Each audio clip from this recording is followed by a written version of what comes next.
Welcome everyone to Spokane City Council's legislative session. I'm going to start with the land acknowledgement. We acknowledge that we are on the unceded land of the Spokane people and that these lands were once the major trading center for the Spokanes as they shared this place and welcomed other area tribes through their relations, history, trade, and ceremony. We also want to acknowledge that the land holds the spirit of the place through its knowledge, culture, and all the original people since time immemorial. As we take a moment to consider the impacts of colonization, may we also acknowledge the strengths and resiliency of the Spokanes and their relatives. As we work together making decisions that benefit all, may we do so as one heart, one mind, and one spirit. We are grateful to be on the shared lands of the Spokane people and ask for the support of their ancestors and all relations. We ask that you recognize these injustices that forever change the lives of the Spokane people and all their relatives. We agree to work together to stop all acts of continued injustices towards Native Americans and all our relatives.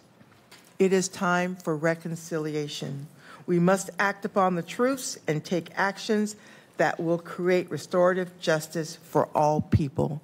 Please join me in the Pledge of Allegiance. I pledge allegiance to the flag of the United States of America and to the republic for which it stands, one nation, under God, indivisible, with liberty and justice for all. Ms. Pfister, please call the roll. Council President Wilkerson. Present. Councilmember Zappone. Here. Councilmember Cathcart. Present. Councilmember Bingle. Here. Councilmember Dillon. Here. Councilmember Klitsky. Present. Councilmember Navarrete. Here. Let the record reflect that all council members are present. Thank you. Tonight we have poetry. Poetry at the podium. Oh, she's fixing my... Was I a little lopsided? Okay. Poetry at the Podium was originally created in 2019 by Spokane Poet Laureate Mark Anderson, along with Spokane Arts, to give local poets and poetry enthusiasts the opportunity to make their voices heard at council meetings in a unique and artful way. This opportunity reminds our community that poetry can play an important part in the civic realm. Tonight, we have Mike Conley reading Communion of the Saints. Welcome, Mike.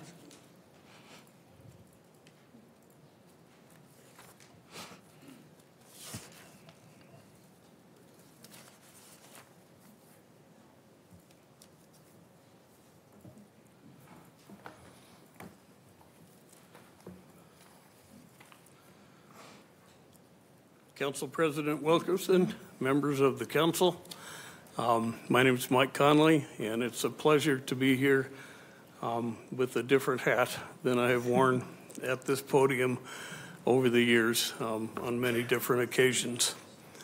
The poem Communion of the Saints is a result of growing up in Spokane, the direction of my parents and teachers, and my more recent involvement with Shalom Ministry, which serves approximately 6,000 meals a month to the poor and the homeless in our city.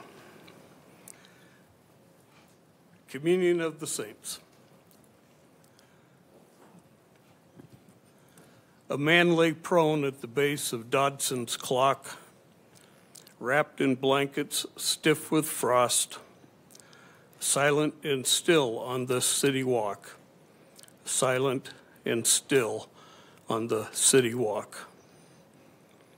I wondered if he'd stepped towards heaven's door, if God broke his silence and spoke, told him why he had to die, gently closed his open eyes, ending cold and pain and lies. Yesterday, this man was troubled, torn to pieces by his mind, rushing through dark alleys, consumed with frantic fears, charging boldly, blinding, into the piercing spears. I wondered what sustained such a man alone. Not a soul to care or keep, no child awaiting with fragile dreams, only a memory, small hands in magic streams. Did his dad ever tell him to keep the course? That family was more important than anything else? To use a jigger, to tighten his belt, to always be true to at least himself? Had he ever reached a mountaintop and lay in light that pierced and filled his form? Did his mom pat his back and sing a song? Soothe and ease each hurt and fear, always bring the bright and the warm. Bundled up in colors bright, I walked with others round his shape, unwilling to stop, to touch his hair askew, put off by the bottle broken and spilled, only at ease with the clean and the new. My grandpas died from pain and drink. In wild and lonely ways they lived. They stood in triumph with whiskey and rye, their gifts slowly hidden as time slipped by. We all could be found in this gutter's bed, life flickering, flickering, till we were dead. The man lay at the base of the clock. I turned and stepped from the darkling path. Have mercy on him were the words I heard. I stepped with my paw and knelt by his side. I joined with my mum to touch and grieve. I wished I'd been with my grandpas dear. If only I'd let the saints come near. If only I'd let the saints come near. The second poem is very short. It was written as part of the Connected Poetry Workshop, which is made up of the diners that come to the Shalom Ministry breakfast and dinner that we serve. And I just wanted to read one verse for you in the hopes that perhaps I could bring some of them down to read to you in the future. It's called Waking to an Empty Cup. Something has been severed. Forever, I don't know. I'm left on a walk that dead trees adorn and wishing for nothing, that empty, empty morn. And with that, I'll say thank you very much, and may we all have mercy on those that are less fortunate than we are. Thank you. Mike.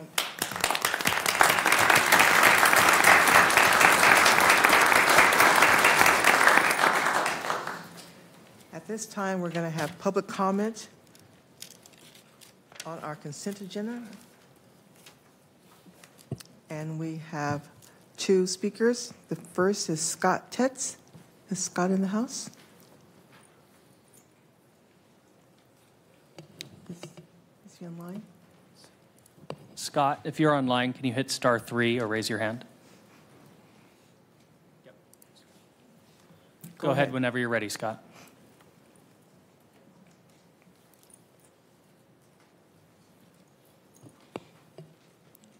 Go ahead, Scott, you're unmuted. Great, thank you so much. My name is Scott Tates. I live off Osage Way. We share a property border with Excelsior. And, one of our points of concern is just that Excelsior has, this really wonderful parcel of land that's also habitat for wildlife. Council President, I think this is for... Yeah. Scott, I think you're speaking towards the comp plan? Yeah, sorry. Okay. We'll add you to that list, Scott, and we'll get to you shortly. I appreciate it. Thank you. Thank you. The next up is Justin Holler. Is Justin in the house?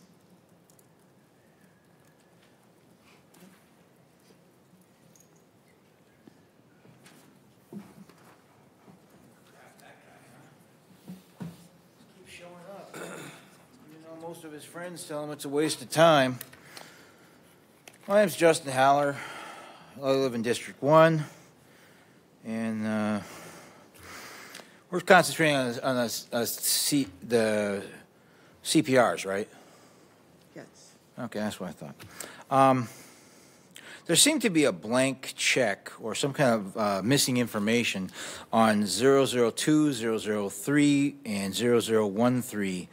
I'm wondering, does the mayor get a blank check for those three items? There's no dollar amounts with that.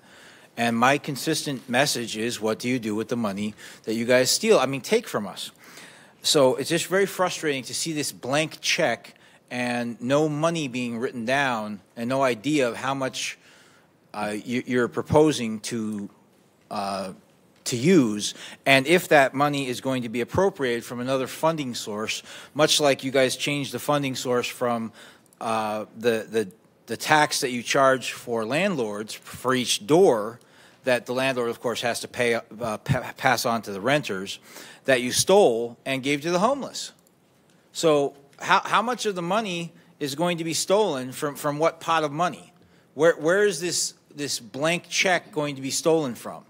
That's what I wonder. And it's just very frustrating to see the misuse of funds, the lack of transparency with the funds, and I'd like to see some dollar amounts written down on some of these things, because the past couple of times there's been no dollar amounts, and it's just very frustrating to see no accountability. Kind of like there's a consistent agenda to muscle District 1 out of the STA board, and Betsy Wilkerson, once again, you have the power to change that. You really do. You have the power to change that. Point of order. Yeah, I know. Well, you guys want to shut me down. It's not part of the thing, but I only have 2 minutes for my open forum, and you shut me down no matter what I talk about, especially if it's about the $200 million for SDA that Bingo and Cathcart can't have an opinion about. Even though STA is the highest ridership in District 1, they can't have an opinion about that. How is that possible, Betsy Wilkerson? You have the power to change that, and unless there is a complete dyed-in-the-wool, libtard, woke agenda to block them, you would change that. But you won't, will you? Thank you, Justin. Your time is up. Any council commentary? All those in favor? Do you have a comment, Councilman Cathcart? No. Okay. All those in favor? I was quickly going to mention on the reports of the mayor. Those are on our advanced agenda. They are blank. They do come later on. I don't know if we can do anything about moving that up to give more transparency there on that. But eventually they do make it onto the agenda. Do we know when that gets on? I don't know exactly, Ms. Pfister. We convert it, like, for instance, next week's will be added this week, like on Thursday. So it's 4 days or so that we get to, okay. So I would just say, Mr. Holler, you're right. We don't have them on the advanced agenda, but on Thursdays when we update the agendas, they'll be there. And I don't know if we can get you more time, but we'll look into it. The motion, all those in favor of the consent agenda, please indicate by saying aye. Aye. Any noes? The consent agenda is passed. Council President? Yes. Before we go much further, we have 23 folks signed up for open forum tonight, so absent a motion to extend to all of them, I was going to randomize. I'll just move to allow all speakers. Second. It's been moved and second to allow all speakers in open forum. All those in favor, please indicate by saying aye. Aye. Any noes? Abstentions? That is approved. Mr. Cohen. Ms. Pfister. Resolution 2024-111 in support of an amendment of state law to enhance protection of consumers from fraud via virtual currency kiosks. Is there any public comment? Nope. There's no public comment. Any Council comment? President, sorry, I had my hand up just to give a comment on this resolution. Yes, please go ahead. Yeah, this is a resolution in support of state legislation that's come from the Department of Financial Institutions. We have seen crypto kiosks be used for a lot of fraudulent purposes, especially around elder abuse. it was kind of surprising to learn from the Washington State Federal Trade Commission that we had the highest rate of imposter scams related to these kiosks. So really want to shout out Detective Tim Schwering for all of his work on bringing this forward, and former Council President Kinnear also did a lot of work on this front, and really happy to just take the baton and see this through. Thank you. Any other council commentary? Seeing none, prepare to vote.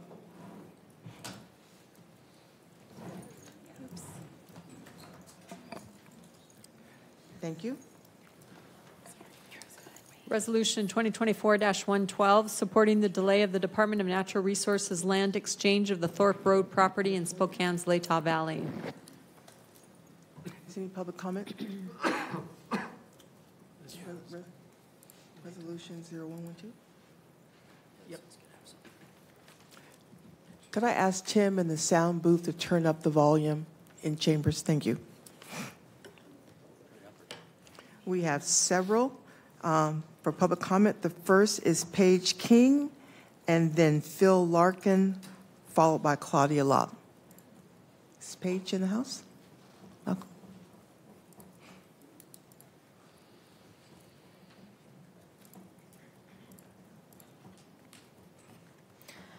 Howdy, folks.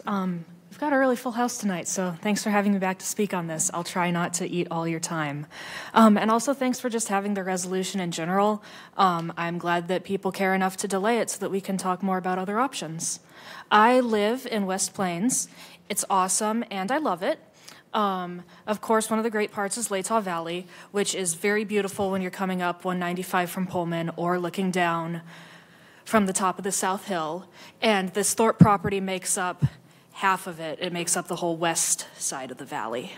So of course I don't really have to go into like, it's beautiful, we like it. I'll skip that part. I don't want to see that specific part of Thorpe turned into housing.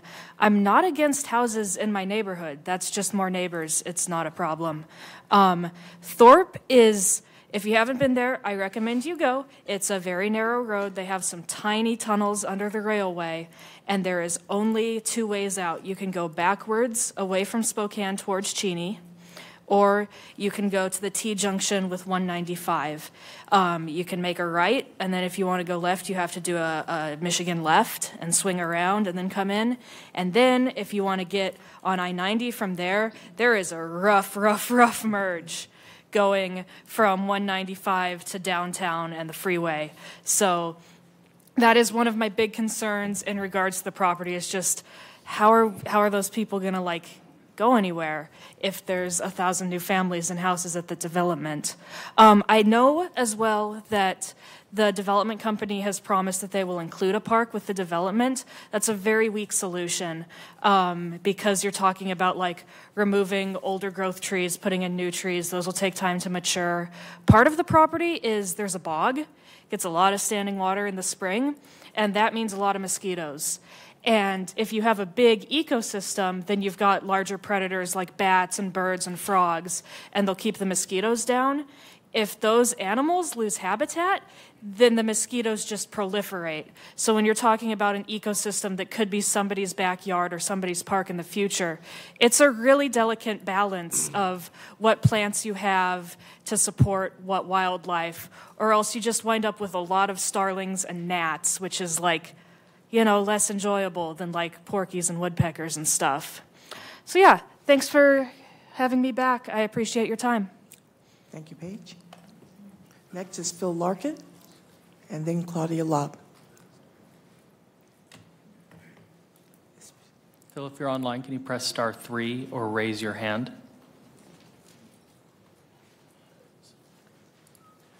Go ahead whenever you're ready. You're unmuted. The council for providing another comment on this resolution.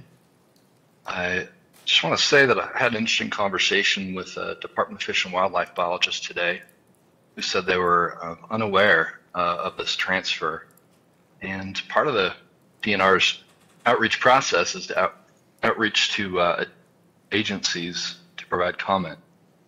So he expressed concern and was going to reach out to his management to also ask the DNR to postpone this transfer before, to give an opportunity for the Department of Fish and Wildlife to comment. I want to remind council that on the Parks Master Plan, this area is designated as a special habitat conservation zone.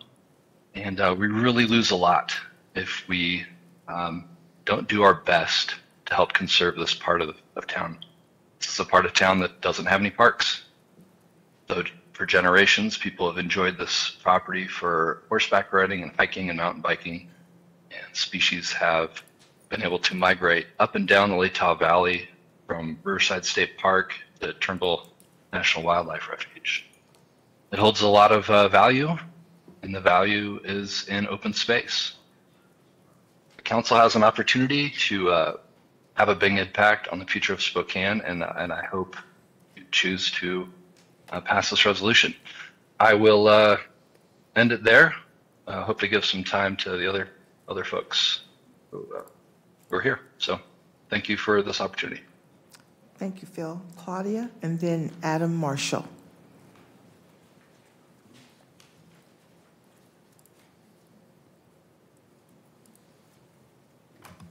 Good evening, Council. My name is Claudia Lobb, and I'm a 24-year resident of the Grandview Thorpe neighborhood and a 47-year resident of Spokane. I'm here in support of Resolution 2024-0112 to delay the Department of Natural Resources land exchange of the Thorpe Road property. As a member of the Citizen Action for Latah Valley, I thank Council Representatives Dillon, Navarrete, and Klitsky for their support. Selling this DNR tract to a developer who wants to build 1,000 homes in a vulnerable wildland urban interface with limited and even non-existent emergency services will only exacerbate the existing infrastructure issues. It seems short-sighted to build 1,000 homes on a street that is limited by the Thorpe Road tunnels, which are narrow and single-vehicle accessible. We have been told that additional routes will be bored underneath the Burlington Northern tracks, but my gut instinct tells me this could be a long way off. And a better question is, why wasn't it already done decades ago?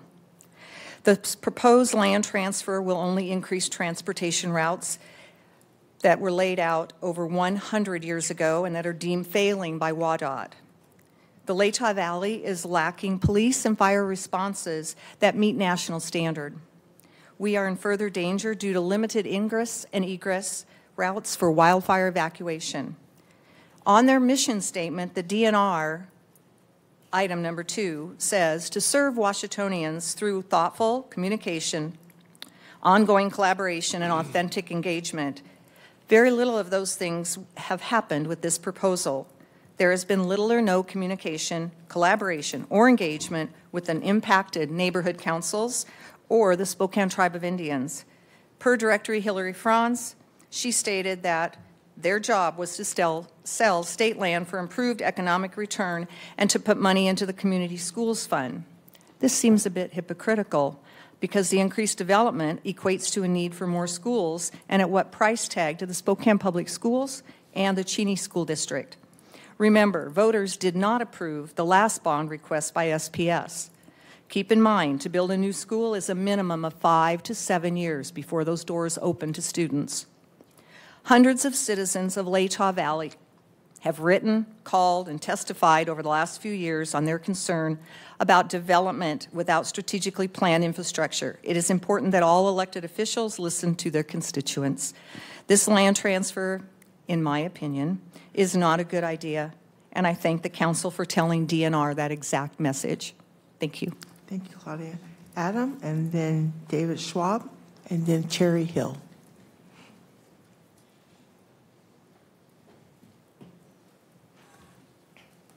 Good evening, Council President, Council. My name's Adam Marshall. I also live in Grandview Thorpe. I'm a part of the Citizen Action for Latah Valley as well. Claudia did an amazing job. I think she looked at my homework. She's amazing. I'm not going to repeat a lot of what she said, but I want to echo it because those concerns are valid. This area is already deemed in the extreme wildfire risk for Spokane by DNR. This is a WUI area that's on their zone. We cannot kid ourselves with the fires that have happened through 2023, devastating fires, hundreds of homes in Spokane lost. What kind of setup we're looking for in Latah Valley. We do not want a Lahaina situation in Latah Valley. That's what we're looking at without doing our infrastructure prior to development. And that is not really part of this plan. What needs to happen is a sub-area plan that looks ahead, provides a vision, gives the right roadmap to a safe development cycle. The coordination and outreach on this particular process for DNR can be improved, and it needs to be improved. And that's what this 180-day resolution will provide. I strongly support and applaud the council for seeking this, and I think you're speaking on the city's behalf when you pass this, hopefully later tonight. I think when we look back at this decision, we're going to realize how important it is for our kids that you made the right decision tonight to protect the future of Spokane. Thank you. Thank you. David?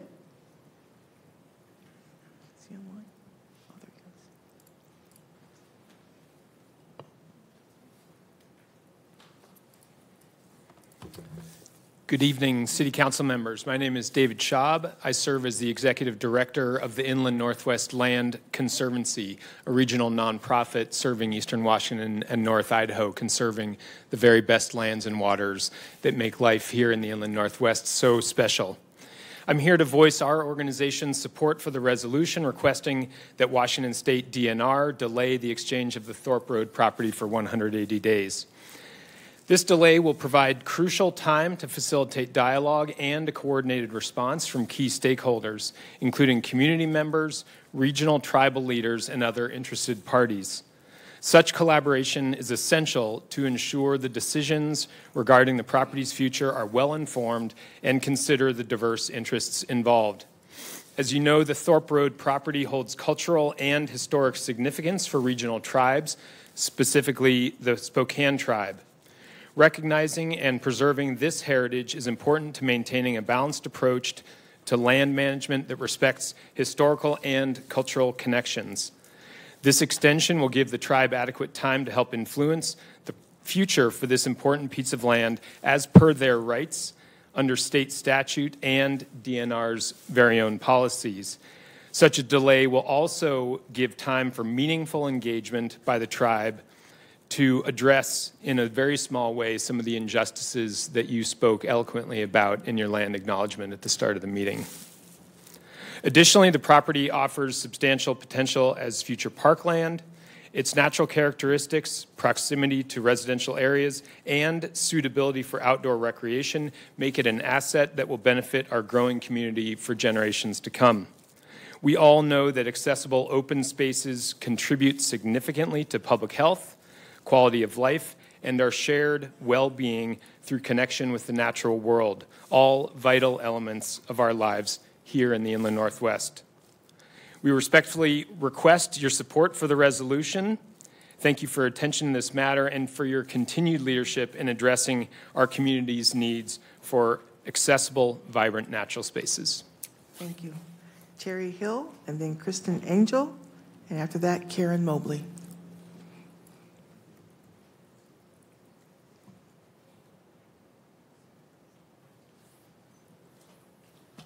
Terry Hill, Spokane. I strongly support this delay, any decision on this. This is a huge tract of land, and whether it's ever developed, partially developed, or not developed at all, is a big decision that's going to affect a lot of people that live in this area currently and people that could potentially live in this area in the future. The more problems you address at the front end, you're going to have less problems at the back end. I support this resolution. Thank you. Thank you. Kirsten?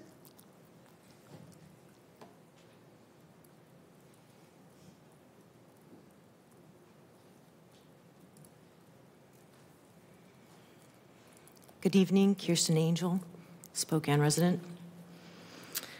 I support this delay. I want to thank you, first of all, for creating a moratorium on development in the Latah Valley. I'm a part of two different groups, CALV and SUN, and we're both really hoping that you'll delay this process so that we can actually have a fair process around this property for so many reasons. One being those already mentioned, and I won't repeat all of them: transportation, infrastructure. I won't go into all of them, but the fact that there are no parks on this side of town, on this side of 195, I think matters. But what I'm here to talk about is actually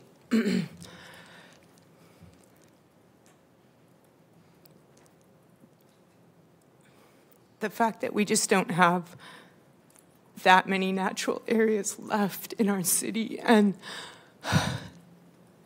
I was just hiking there with my dad and my son and my grandson just before Thanksgiving, and we saw so much wildlife, so much sign.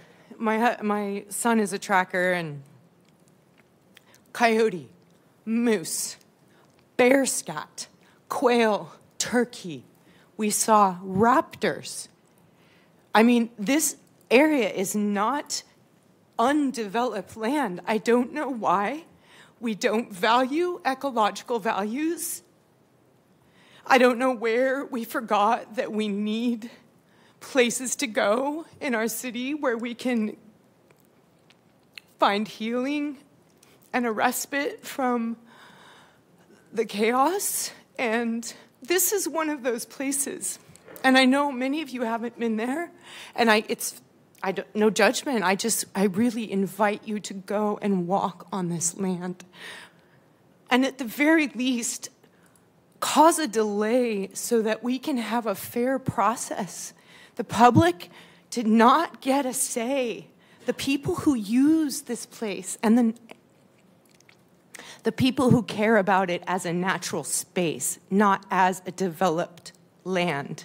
And I know money is needed, and I know we need housing. I definitely don't oppose creating especially affordable housing. I don't know why that word isn't being used more often. But right now, we have 192 acres of natural area in our city, and we're about to sell that away, and it's careless. And I really, really hope with your wisdom and your leadership, I've seen it, you can just at least give us a chance to have a due process and a fair process to protect, to advocate for those who don't have voices and those who don't even know that it exists. My time is up, but sorry for the emotion. I love this place. Thank you. Thank you. Karen Mobley and then Jeff Lambert.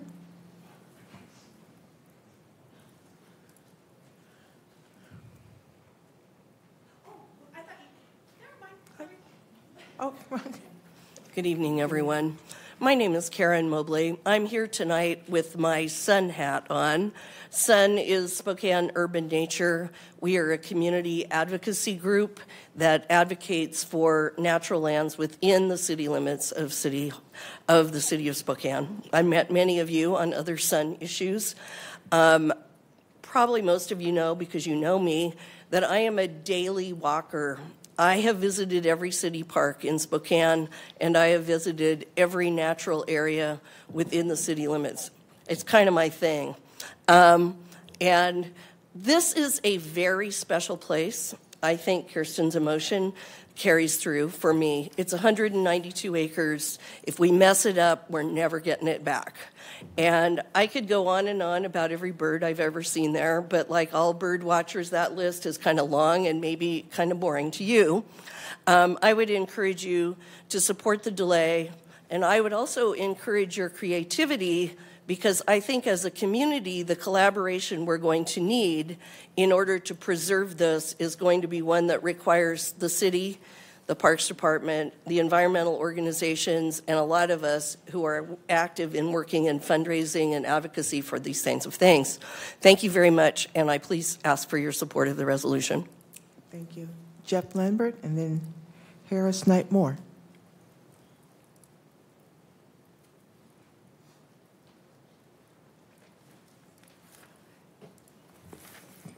Good evening. My name's Jeff Lambert, and thanks for listening to all of us talk to you. every night. I really appreciate your effort. I'm the president of the Friends of the Bluff, and I am not somebody who chases after every undeveloped property to be protected. In this particular case, the Thorpe property has 3 distinct ecological areas. It has ponderosa, bunchgrass in the lower level. It has basalt cliffs, which, believe it or not, have a distinct ecosystem as well.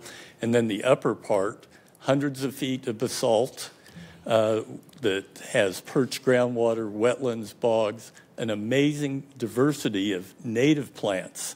The fact that this had so little economic development to the Department of Natural Resources means it's pretty much pristine. It's pretty much the way nature made it. So from my perspective, the natural characteristics make it perfect for nature education.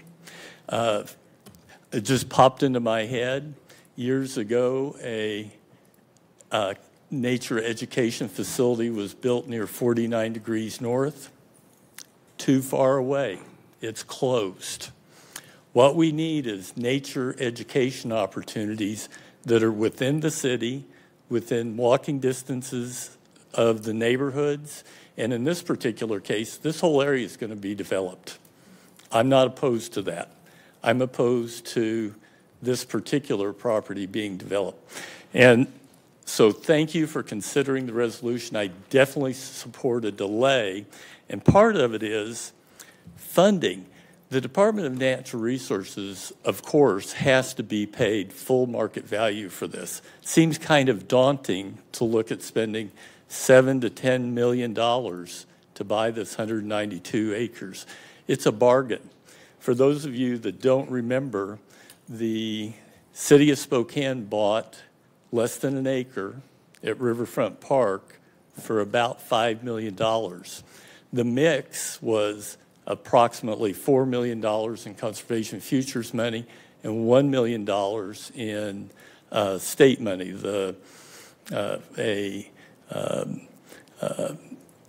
Now I've forgotten the name of it. But in any case, there are local, state, and federal funds that can help fund this. However, we can't do it if we don't have this resolution pass and be accepted by the Department of Natural Resources. Thank you for your time. Thank you. Harris Knightmore. Good evening, Council. I am Harris Knightmore, and I do not live in the area under concern. However, it is a tenet of my own belief system that an injury to one is an injury to all. So as a citizen of Spokane for only a year, coming from California, I can tell you from my own personal experience as a member of the Sierra Club that these kinds of issues come up everywhere. They came up in California, and they're here now at your doorstep. The people here are much more eloquently describing how personally this land transfer to a 1,000 unit housing area would seriously impact their quality of life. I was impressed that the city had your own Department of Parks and Recreation administrator a year ago present this idea of having the land transferred to the city. I notice that the Department of Natural Resources has a trust land transfer program that would allow underperforming trust land to be deeded to local governments at no cost. And that would be used for parks and conservation by the Washington State Legislature capital budget buyout. I don't think I should say any more. I really appreciate it. By the way, Wilkerson, thank you for your land acknowledgement. I have a very small, if there's any, blood quantum of Blackfoot, according to my mother.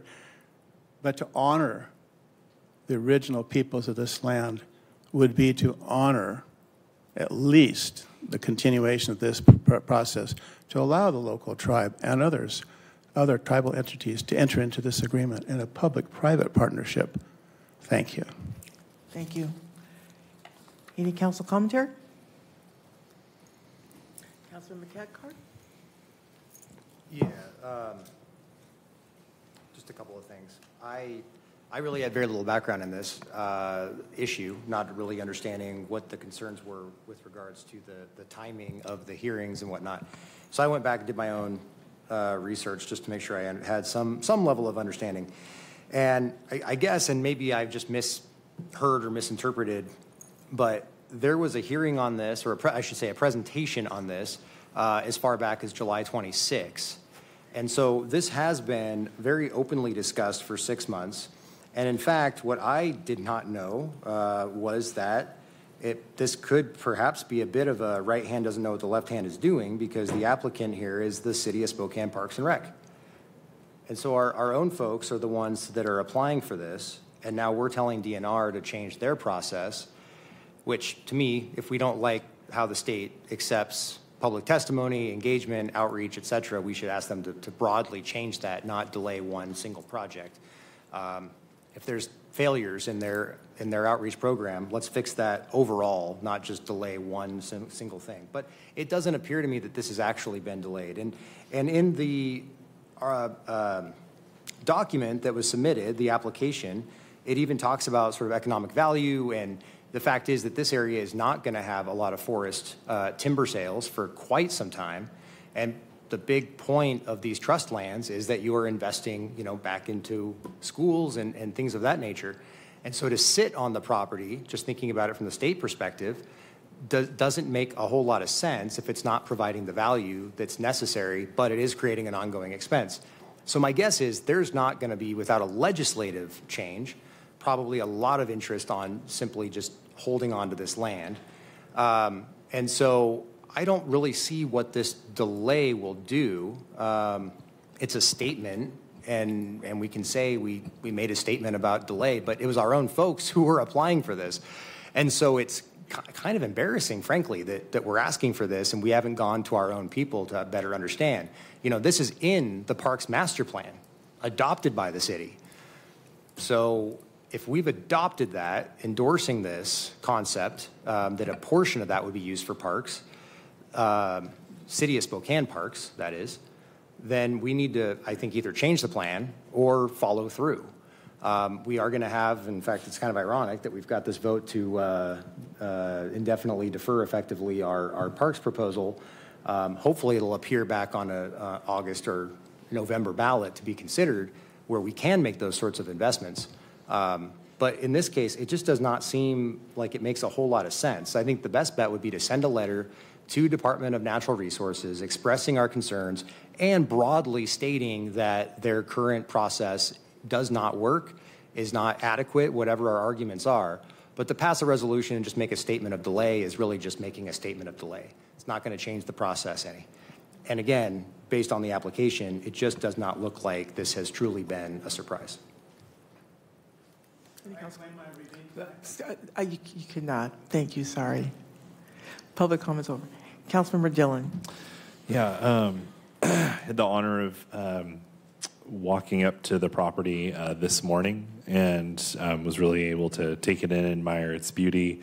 As mentioned before, the ponderosas, which have that early morning kind of wintry frost that's on its way, and looking at the animal tracks and really recognizing that this is a wildlife corridor, I think really demonstrated how in the kind of feedback from the city applying for the land transfer, DNR saying that this had low ecological value.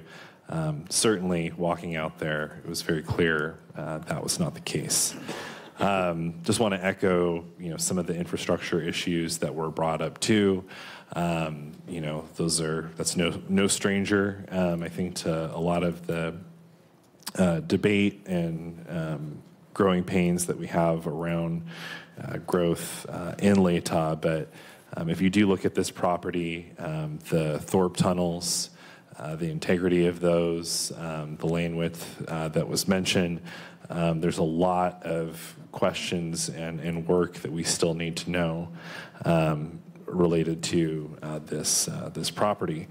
Was also mentioned to the feedback from different agencies, Department of Fish and Wildlife, as well as the Washington State Department of Transportation. I was able to speak at a town hall in Latah last Tuesday, and Francis Saijon from the Spokane Tribe was gracious enough to grab the mic from me and explain, I think, far more eloquently than I could about how this was just a very sacred land to the Spokane Tribe, and they were not involved with this decision and process. And so, yeah, the city definitely has been looking at this as parkland. I think the left hand does know what the right hand is doing. You know, this delay really came out of a lot of conversations with different staff, but actually the impetus behind this resolution came from a constituent at the Range Politicrawl, which was really cool to see, having a conversation with a constituent, taking it, and now we're up here voting on it tonight, and that's how the system is supposed to work. And I just really want to thank you all for showing up here and your advocacy. I'm confident that we can get to a very collaborative process, and look forward to the next steps on this. And part of the timing on this as well, there is a public hearing on Wednesday at the library with DNR, and so we wanted to make sure that this resolution was heard before that hearing. Councilmember Navarrete. Thank you. I'm going to echo a lot what Councilmember Dillon stated. A few weeks into my appointment, Councilmember Klitsky and Legislative Aide Andres, we went up to the Thorpe property, and Mr. Jeff Lambert was gracious to walk us. We did I think it was like a 2-hour hike. We didn't even finish walking the property because it's just, I mean, the 192 acres. And it's, you know, needless to say, again, the people that have been up in the podium saying, you know, it's rich in wildlife, ponderosa trees, basalt. It's just rich in nature. And I just, I remember going to the very top and looking out in the valley, and it's just, I don't know how we could even think of getting rid of this natural resource. When one of the first meetings I attended with DNR about developing, I remember Council Member Dillon asking DNR, one of the DNR representatives, have the tribes been consulted on this? And there was a pause, and the DNR representative said, no, they have not. So to not involve the Spokane tribes in developing in what I call right now modern colonization is an insult. To keep natural resources in Spokane that we rarely have is a must. I do hope that in this next 180 days we can solve, the DNR hears the pleas of our constituents, hears the pleas of their representatives, and not develop that rich area. And most of all, to consider the tribes that have been ignored for centuries. So let's not repeat history and colonize natural resources in Spokane again. So I will be supporting this. Thank you, Councilmember Klitsky. Yeah, thank you. Yes, on that day that we hiked the land, it was kind of a wet, miserable day, but the mud allowed us to see quite a few moose tracks and kind of see the ecological value of a migration corridor there. But I think the larger point is this is public land. We're not talking about a private sale here. We're talking about public land that's owned by all of us. And when a situation happens where you're giving up public land, and the DNR's purpose is not only for resource extraction, it is for recreation and other values as well. And so I think that's something they might need to be reminded of, in addition to what folks mentioned with their mission statement. But I do have to say, Hillary Franz is my former boss. And so to hear that she came here and said what she said to y'all is a little frustrating to me. I also want to say this is us requesting an extension. We don't have the authority to demand this extension. So I want to remind you all that we're not the authority on this, and you still do need to write to Hillary. Every single one of you, even those I know that I see you that support this and didn't testify, please write her and remind her that she used to be the executive director of an organization whose logo was building communities, protecting the land, doing both. And infrastructure first was something that we cared about when we talked about building new developments in the WUI. You need to have safe evacuation routes, and you need to have a plan for parks. You need to do capital facilities plans and show your work and show where that capacity is. So all of those things I think would be great things to remind Public Lands Commissioner Franz. And I will be supporting this, but I want to let you all know that I agree with you 100%, and I appreciate you coming here and expressing this. Communities need time to come up with proposals about pieces of land this big. $7 million is a steal for this compared to what we've paid for other conservation futures properties, but it's a lot of money to come up with. And we need time to react to that kind of situation, and so do tribes. So I think it is understandable and reasonable to ask for an extension in this situation, but don't go home and not do anything else. You have to keep fighting with this and make sure that she hears you and that she remembers that local information, local knowledge, and local ecological values take time to uncover. Councilmember Bingle. Thank you. So as the City Council's Park Board liaison, love natural lands, want to find ways that we can conserve them as much as possible. And that is certainly one aspect of this decision, but there are other things that we need to consider, and that's what I want to give voice to today. So the real question is, in a housing crisis and in situations where we have other issues that we as a city are combating, what do we prioritize? Because it's not that these aren't all good causes or that all of these things don't matter. They all do, but, we have to look at what our people need most in the moment. And right now, I think what our people need most is housing. And the real deal is that we've been working on solutions in that area for some time, because you're right, the infrastructure has been neglected for a very long time. Those are decisions made by councils past, that we cannot affect. All we can do is, what's moving forward. And the real deal is that if we want to get the infrastructure built out there, because the safety concerns are real, Claudia and many who've come out here before, this is not going to be the first time you've heard me say this, which is that if we want to fix the infrastructure issues that we have out there, I don't know if you guys know this, but the city's broke. We don't have the money to go out there and just spend $50 to $150 million building the infrastructure necessary to develop out in that area. So some of the things that we've come up with are, establishing, for example, a TIF district. Now, what the TIF district does is it takes any increase in taxes in that particular boundary and reinvest them solely within that boundary. Now, the great thing about a TIF district is that what you can do is you can actually project revenues based on, scheduled development that's going to come out there. And since then you have scheduled revenues and predicted revenues, you can actually do revenue bonds to actually bond out the dollars necessary to build the infrastructure first, as we're talking about, build the infrastructure first, and then get the housing out there, which, number one, will help with our housing crisis. It also helps with the existing infrastructure issues that we have out there, because emergency services have to be out there, right? The fire concerns, the evacuation concerns, safe infrastructure, that is all totally legitimate, and we have been working on those issues. And how do we do it? I think the TIF district is the way to do it. But for us to do that, if we don't have any interest in developing this particular acreage, okay, or having some development in this acreage, it effectively kills the TIF, which effectively kills any development in our most developable area in the city of Spokane. So then we miss out on what we desperately need in the city of Spokane, which is housing, okay? I represent the poorest area in the city, and what my people desperately need is more affordable housing or more attainable, purchase options as they want to step into home ownership.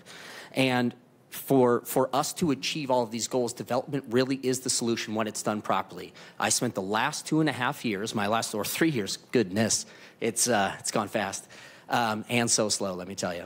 But I spent a year working on the GFCs to ensure that as developer fees were coming in, it was going to adequately pay for water and sewer infrastructure. I spent a year working on the transportation impact fees, which is a separate TIF acronym, but the impact fees, to ensure that the dollars were going to go and remain in those spots, because what had happened is that development was happening there, and then those dollars were being siphoned off into other areas of the city, which is why the infrastructure out there currently is lacking. But in the city of Spokane, not just are we in a housing crisis, we also have a bit of a budget situation. And despite the fact that we just approved a 0.1% sales tax, which will go to largely filling a budget hole, right? There's not going to be a ton of new investment from that. What growth does, new development drives increased revenues for the city of Spokane, which is very good, because then there is less of a burden on the current tax-paying body to fund the programs and critical infrastructure in the city of Spokane. Lastly, on top of it, so not only is it good for us to work out here, especially if the developer is going to be keeping parklands there and building a park, which is fantastic. We need that. We live in a neighborhood, Councilmember Cathcart and I live in a neighborhood where there's almost 20,000 people in our neighborhood, and there is one 7-acre park, okay? I totally get it. We need more parks. That's why I'm hoping the parks levy at some point goes forward, because District 1 needs some parks. But outside of housing being a serious concern for us, and we need to develop housing, outside of the fact that we have budget issues and new development largely drives the increase in our revenue, outside of the fact that this would kill the TIF district, the other thing that we need to seriously consider is that every single time we make decisions like this that sort of come out of nowhere as a city, it actually damages investors' outlook on the city of Spokane, because we are not the ones building housing.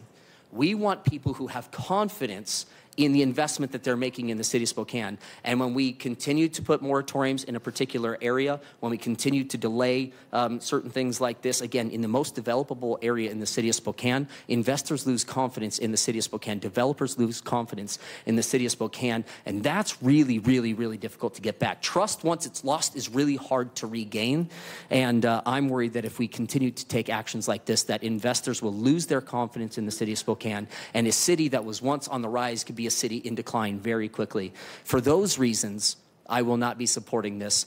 But all of that said, everything that you guys were talking about in that area is very, very, very real, and I'm very committed to helping to fund the infrastructure, find the ways to make it happen. With ARPA dollars, I tried to allocate $5 million toward a fire station out there. That failed. But I'm very committed to that area.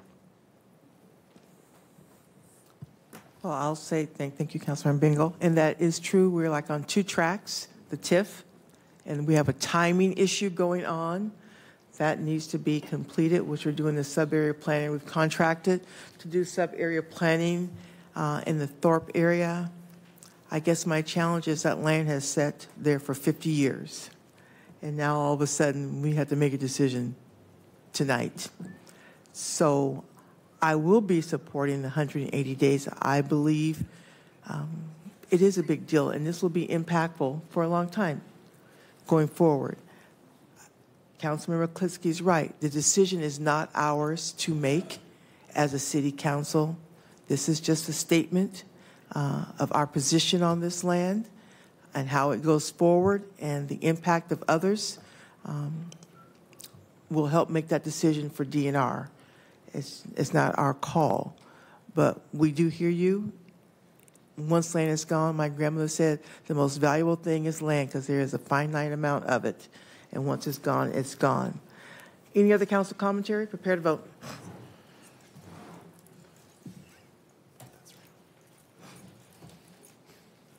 Thank you. Resolution 2024-113 regarding general facilities charges annual increase for 2025 is required by Spokane Municipal Code Section 13.03.0734 and 13.04.0244. There is no public comment. Any council commentary? Prepare to vote. Which one are we on?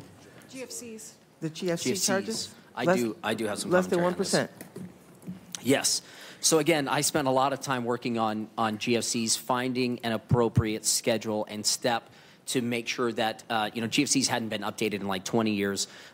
New infrastructure funding was falling behind. This needed to be updated. Didn't want to go 0 to 100 overnight. We are currently in, I think this will be year 2 or year 3 of a 4-year plan to get us to full funding on this. And also built into it was something that we realized that not updating these numbers caused us to fall behind. And so one of the things we did is we tied this to an index to increase based on development costs. And so we use the engineering news record. That is the index that we're using. And as that goes up, that will be how much it goes up, which will just be covering the costs of the materials and labor and everything like that. And the good news is that this year that increase is going to be less than 1%. It's like 0.99% that's going to go up. And I'm really pleased that what this will do is it, again, gives a clear path forward on what it's going to do. And it just really follows the market to ensure that we're not falling behind on those costs. Couldn't be more pleased with how it's working so far. Less than 1%. That's great news. Yeah, Council Commentary, prepare to vote.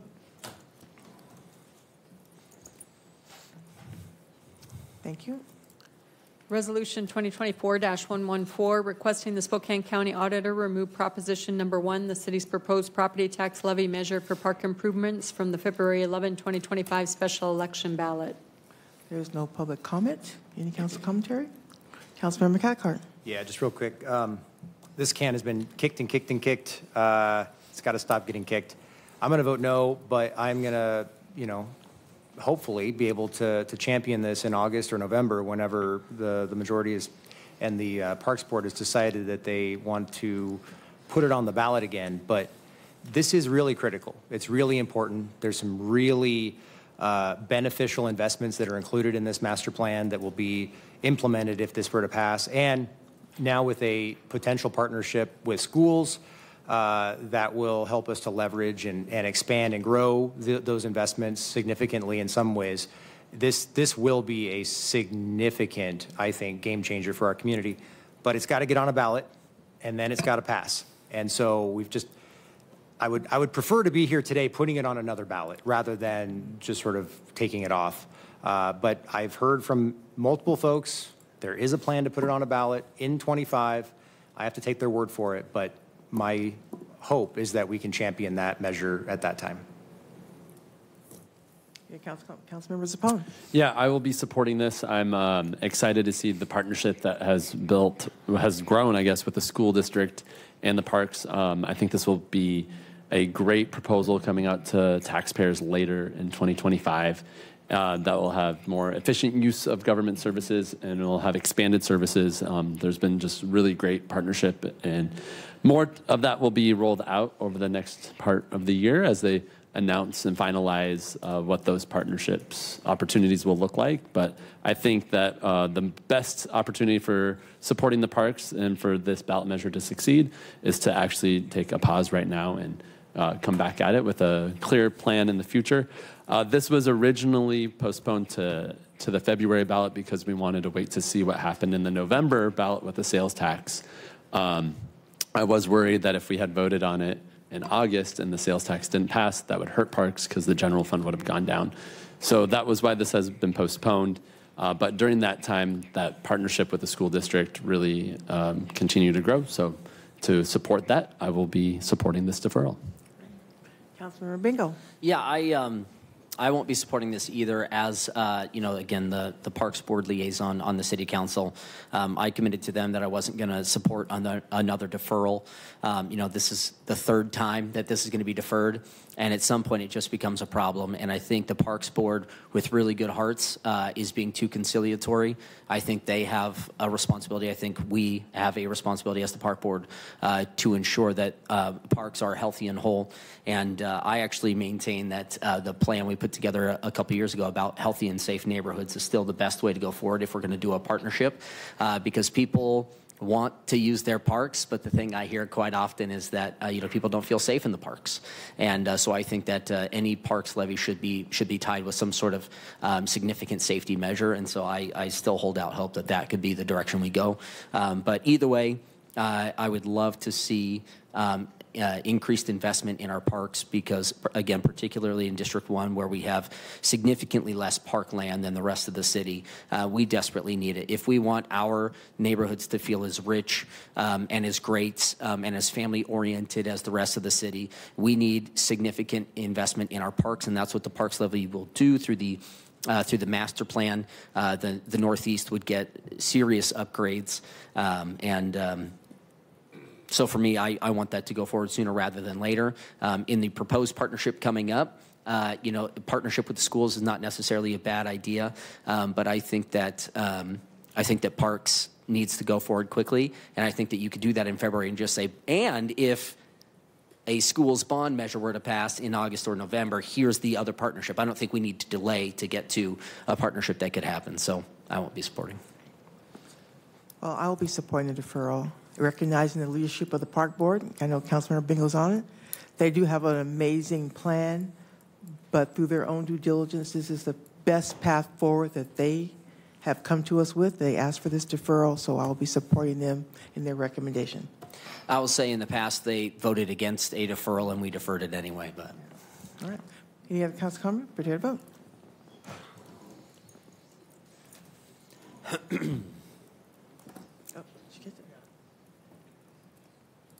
Resolution 2024-0110, approving an extension of a development agreement regarding the preliminary plat and planned unit development referred to as the Vistas of Beacon Hill. There's no public comment. Councilmember Cathcart. I was just going to say we're getting so close. There's some amazing things happening on Beacon Hill, and pretty soon I think that we're going to see some pretty significant changes and some sticks going in the ground. Councilmember Bingo. Yeah, same. I mean, I've been, speaking with the developer, this is like the culmination of it's really a life's work really at this point to get it done. This is something they've been working on for, almost as long as I've been alive. And don't necessarily need to say how old that is because I don't want Pete to feel bad. But Pete, it's been almost my entire life, buddy. And glad to see that it's coming to fruition. Any other commentary? Prepare to vote.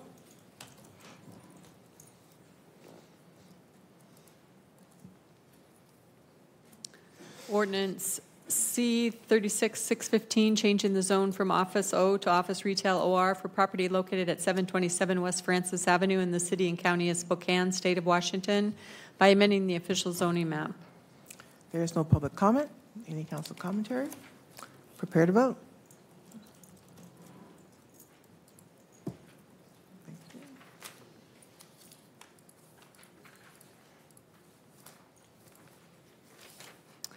First reading ordinances, ordinance C-36-618 relating to business activities subject to tax, amending section 8.10.030 of the Spokane Municipal Code, and ordinance C-36-619 relating to fees and charges, amending chapter 8.02 and chapter 13.04 of the Spokane Municipal Code, specifically amending section 8.02.0220 sidewalk cafes, section 8.02.0235 parklets and streeteries, section 8.02.030 boiler code, section 8.02.031 building code, section 8.02.032 electrical code, section 8.02.033 elevator code, section 8.02.035 mechanical code, section 8.02.036 plumbing code, section 8.02.037 sewer code, section 8.02.0371 water code, section 8.02.038 shorelines management, section 8.02.039 special inspections and other fees, section 8.02.060 building code, section 8.02.061 environmental policy, section 8.02.064 plats, section 8.02.065 streets and airspace, section 8.02.0655 private construction plan review and inspection, section 8.02.066 zoning, section 8.02.0665 design review, section 08.02067 existing building and conservation code, section 8.02.069 comprehensive plan and land use code amendments, section 8.02.0696 concurrency inquiry application fee, section 8.02.085 historic preservation, section 8.02.087 appeals, section 8.02.089 special permits for oversized or overweight movements, Section 8.02.0204, building contractors and workers. Section 13.04.2026, small taps and meters. Additional Section 13.04.2028, large taps and meters, setting an effective date and other matters properly related thereto. Further action is deferred on the first reading ordinances. There's one public comment on first readings. That's Justin Holler.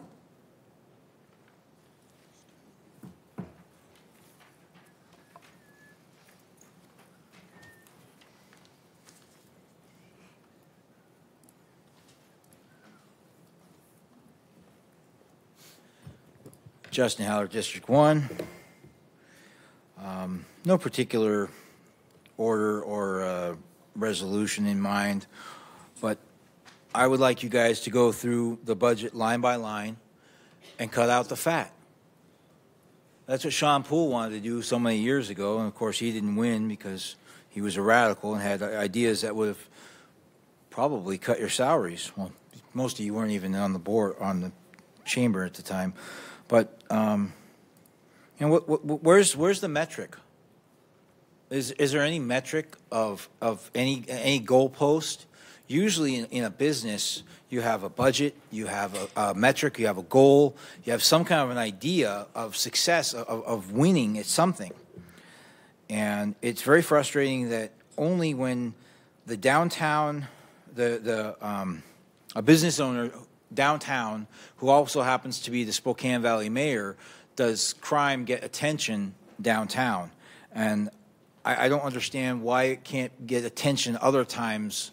You know, Will's been yelling about the same thing about crime downtown for years, and you want to cut the cops, you want to cut police, but you do it under some sneaky little guys. Oh, no, we're not defunding the police. We're just shifting funds and doing something else. But you're willing to give a plethora of money to the homeless situation, and it never seems to be solved. So how about you reprioritize, take a budget line by line, do some due diligence, see what doesn't work, and cut the fat. Thank you, Justin. This is the time and place set for the public hearing on the following matters. The Downtown Business Improvement District. Are there any staff reports? Would you like me to read the item first? Yes.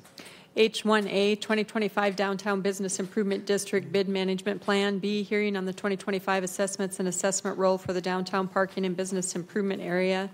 And C, hearing on final reading ordinance C 36616, approving and confirming the 2025 assessments and assessment roll for the downtown parking and business improvement area, prepared under ordinance C 32923, as codified and amended in Chapter 4.31C SMC.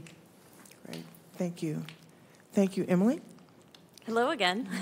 Hi, Emily Cameron. I'm the president and CEO of the Downtown Spokane Partnership, and thank you for the opportunity to be back in front of you this evening to talk a little bit about the 2025 assessment roll for the Downtown Business Improvement District. So I want to start just with some quick background about the Downtown Spokane Partnership. We are honored to manage the downtown bid, like thousands of special assessment districts across the country who are managed by nonprofit managers like the DSP. We are unique in that the DSP was created by property owners and business owners who established the bid 30 years ago. We have a unique mission that's dedicated to supporting a dynamic, vibrant, livable, and sustainable downtown. And the DSP works directly with the Downtown Business Improvement District Ratepayer Advisory Board. Say that 10 times fast. The RAB is a 19-member board. It is codified. It represents geography, different size businesses, nonprofits. It's really a diverse group that helps us set the priorities each year. So as we build our budget, as we look at our programs, and look at ratepayer feedback, we use that as we develop that plan. Annually, more than half of bid assessments, no surprise, are spent on clean and safe services in the bid. Our security and hospitality teams serve as a visible uniform presence, traversing the streets and sidewalks of downtown 7 days a week. And they assist thousands of citizens, contact businesses, and respond to issues. Our ambassadors are a visual deterrent of negative activity and a key part of the network in keeping downtown safe. Ambassadors also regularly perform wellness checks on unhoused individuals and have become part of the frontline response network when responding to issues. This is a big part of the reason why the DSP funds a partnership with Spokane Treatment and Recovery Services, or STARS. They transport and support substance use treatment, and it's a partnership that we're looking forward to continuing in 2025. Fentanyl and illegal drug use have created overwhelming issues in downtown, and the tragic loss of our neighbors on our streets have also created frustrating situations that we have to respond to day in and day out. It's not just about security, it's also about cleaning and mitigating the issues that we see on the streets downtown. Earlier this year, we did pilot a live view camera system that could be moved throughout downtown. You might remember we actually even moved it in front of the mural as it was being repaired on Spokane Falls Boulevard. But we quickly learned that a more effective tool was the supplemental private security that you see actually out in downtown right now during the holiday season. It's extra eyes and ears that we use to supplement our ambassadors who are patrolling the streets of downtown. I mentioned that our security goes hand in hand with the cleaning. Our cleaning team works 7 days a week. They pick up garbage. I told you earlier, in the south downtown area, it's 5.8 tons. Take a guess about the downtown bid, which is about 3 times the size. They are out every single day picking up garbage, removing graffiti. They maintain more than 200 planters across downtown. They also shovel sidewalks. One day snow is going to come. And they look at how they sanitize and remove biohazards on sidewalks and public right-of-ways. Our team has also worked closely with the city. There were new planters added on the North Bank this year. We have helped to replace over 50 street trees and working with partners like Spokane Arts in repairing murals in the viaducts. I talked about the mural on Spokane Falls earlier. Our team also power washes regularly and supports community events, Tacos and Tequila, Terrain, many other major events. We look to make sure that downtown is looking its best. Something that's really important, anyone who's worked in this field knows that maintaining a full staff is a full-time job, but I am happy to report over the last 6 months, our team has been fully staffed, and part of that is we have expanded our partnerships and looking at where and how we hire. So we have 3 organizations I want to highlight. We have partnered with Reclaim, a project that I talked about earlier with our South Downtown contract, working with individuals coming out of addiction, homelessness, and oftentimes incarceration. We also work with Peer Spokane, which supports individuals coming out of homelessness or mental health treatment, and they're actually based in the bid. And then World Relief Fund, helping immigrants and refugees in job training. The clean and safe teams have some of the hardest jobs. I barely have scratched the surface on what they do day in and day out. But they work alongside our programming teams and looking at how they activate a vibrant downtown day in and day out. We rebranded First Fridays this year. It's a beacon for coming downtown every first Friday, which is coming up next week. Sip, shop, enjoy local art. We've also tested new pop-up events, leveraging what's happening in the park. There was a big event over the summer with Expo. How do we get that foot traffic into our businesses downtown? We're looking at how we partner with event producers moving forward. It's not just the DSP creating events, but how do we make downtown a place where community organizations can come in and activate downtown as well. We look at additional opportunities every single day to activate downtown, and it's not just events. Oftentimes you hear me saying activation, activation, activation. It's passive activations as well, place enhancement, public art, lighting. There are lots of opportunities to create a welcoming environment in downtown that happens to also benefit public safety. So this year for Expo, we added new LED color-changing lights to 8 skywalks. You can see it right here outside of City Hall and across downtown. Wall Street is shown up here. We also recently added new overhead lighting on post, the crisscross overhead lighting that will be there not just in time for Merry Magical with the holiday season, but all year long. And in 2025, you're going to see new events under the lights as we continue to activate the area. Speaking of the holidays, I'd be remiss if I didn't talk about just how important they are for downtown and what DSP does with the bid in particular. almost every single day between Thanksgiving and Christmas is activated downtown, whether it be Merry and Magical Deals, Small Business Saturday, window decor, kids holiday hunt, you name it. We are out there actively trying to support our businesses, as we know that this holiday season, probably more than most in recent memory, is incredibly important. I hope your emails, your social media feeds, and your news sources have been inundating you. That is also part of our strategy. When we think about how we promote downtown, the bid is actively looking at leveraging partnerships, advertising, social media, our website, our newsletters, and pitching regularly earned media to promote and encourage Spokanites to come downtown. After refreshing our brand last year in order to make it a positive and really wanting it to reflect what we know people can see and experience in downtown, we're going to continue to leverage that next year. You see on the screen some pretty impressive statistics. Our social media has grown almost double on every single platform. We've seen subscription rates on our emails increase, and we're going to continue to focus on digital strategy in 2025. We added a marketing coordinator this year, and the results really have paid off. We're going to continue to expand our online presence, our website next year, our online directory, our events directory. We want to make it easy for people to access downtown and find what they want to experience. Next year, we're also going to look at how are we supporting our retailers, our hospitality, our professional services. That is what we focus in and day out. Economic vitality is the core of the DSP, and really, at the end of the day, the reason that the Business Improvement District was created.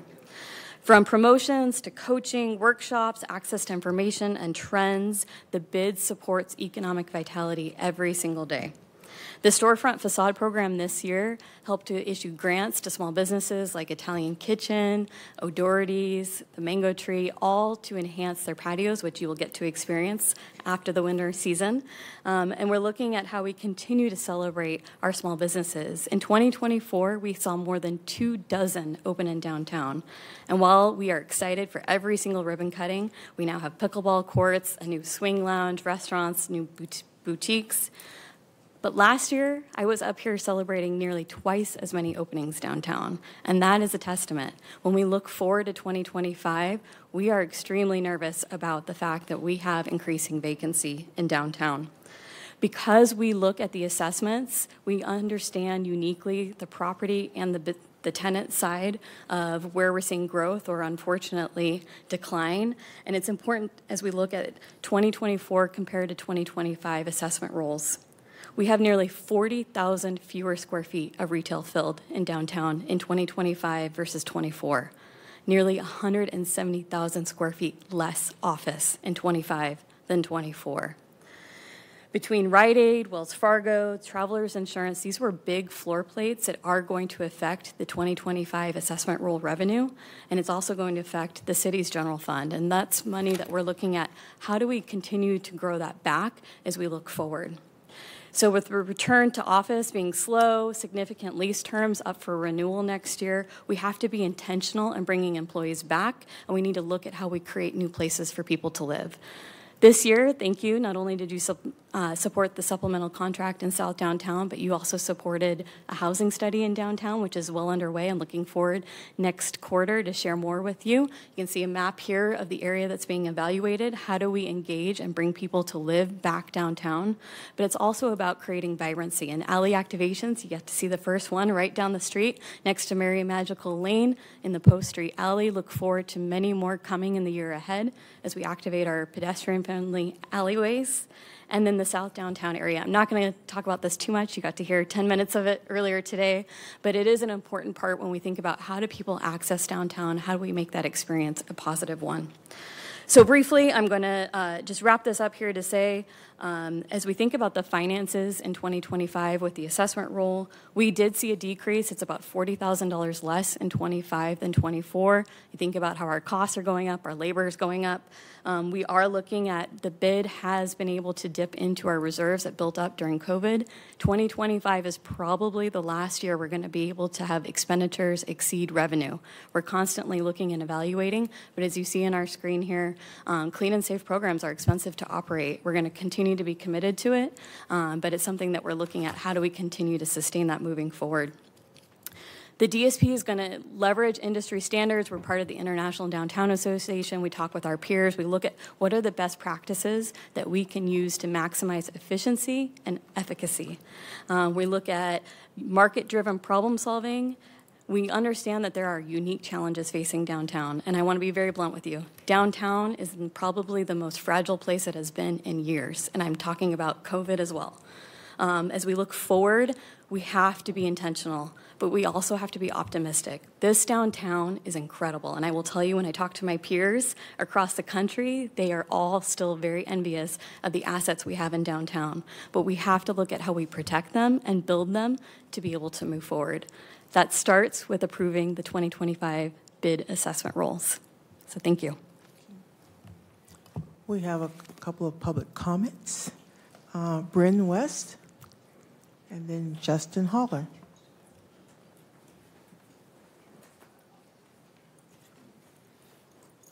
Good evening, Council President, Council members. Thank you for allowing me to speak this evening. My name is Bryn West, and I am in charge of River Park Square, among a couple other properties through downtown. And I've had the unique position of being the Ratepayer Advisory Bid Chair this year. So I've really gotten to see at a very in-depth level what all the bid does for downtown, and it's phenomenal.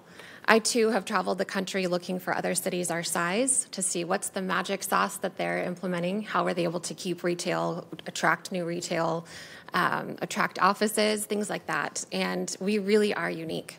I could not find another city that was like us, that has the amount of retail that we do, still has the amount of office that we currently enjoy, with a massive park right behind us, waterfalls, I mean, you name it, we have it all. It's just now to the point, as Emily said, that it's an extremely state of, I don't want to be negative, but we're very fragile at the moment. I hear it from retailers. Retail theft is a really big consideration for those folks that are looking to go anywhere on the West Coast. When I was speaking with certain brands that have recently opened, that was their number one concern, is how we attack things like that. So it's really looking at downtown being healthy as a whole, because pieces of it can't be healthy. The whole thing really does. So the fact that when you look at those bid boundaries, how much Emily and her team encompass and focus on making clean and safe, it's vital to our city for our downtown health.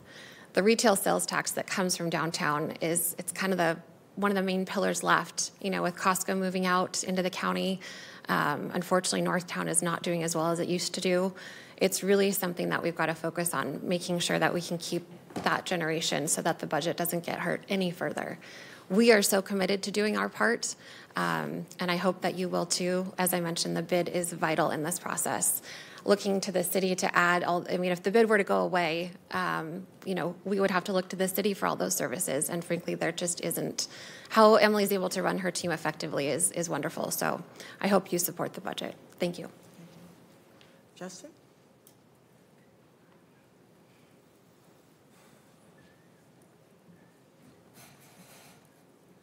Justin Haller, once again, District 1. Why wasn't the crime important years ago? You know, Will's been mentioning the crime downtown for years. I mentioned it years before that. You know, I remember when, what's his face, Brian Beggs and Lori Kinnear were in charge of District 1. They didn't give a flying fig Newton about crime downtown either. I moved out of downtown because there was so much crime. I've been attacked at least 7 times I remember. I lost track. And it's very frustrating to see the same things going on again and again and again, and then for someone to have the audacity to switch the district map and include downtown's problems in District 1, where I escaped. Why didn't he add... Justin, this is regarding the bid assessment and the bid roles. Are you speaking to that? We're talking about downtown, right? The downtown business assessment, which was just presented to you by Emily Cameron. Right, and the assessment is crap because everyone's got a Pollyanna version of it except for Will. Will actually lives downtown still. I escaped, luckily, and it's very frustrating to have your blinders on and not really know what goes on downtown because none of you live here. You know, you scurry out and you don't actually walk up and down Brown Street or was it Howard or Washington? You know, you guys are mostly clueless to what really goes on. There's only a handful of you who actually are willing to meet your constituents and walk the city that is yours. Downtown is not just District 1, it's everybody's. And unfortunately, it only gets attention when a Spokane Valley business owner and mayor talks about the crime downtown, and only then will you do something about it. And it's very frustrating to see that only people with money have a voice and people without money don't have a voice.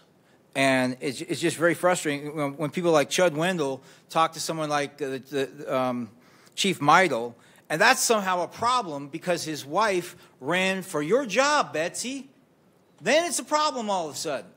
But when someone wants to create a noise ordinance across the street from a business that takes in $15 million slicing up babies and profiting off it, then it's okay. Then it's not considered interference. So I'm sick of the double standard, and I'm sick of, you know, rules for thee but not for me, and it's only rules if you have money. Thank you. Any council commentary on the DSP? Councilmember Dillon. Yeah, I'll just be really quick. I love downtown. It's what made me fall in love with Spokane.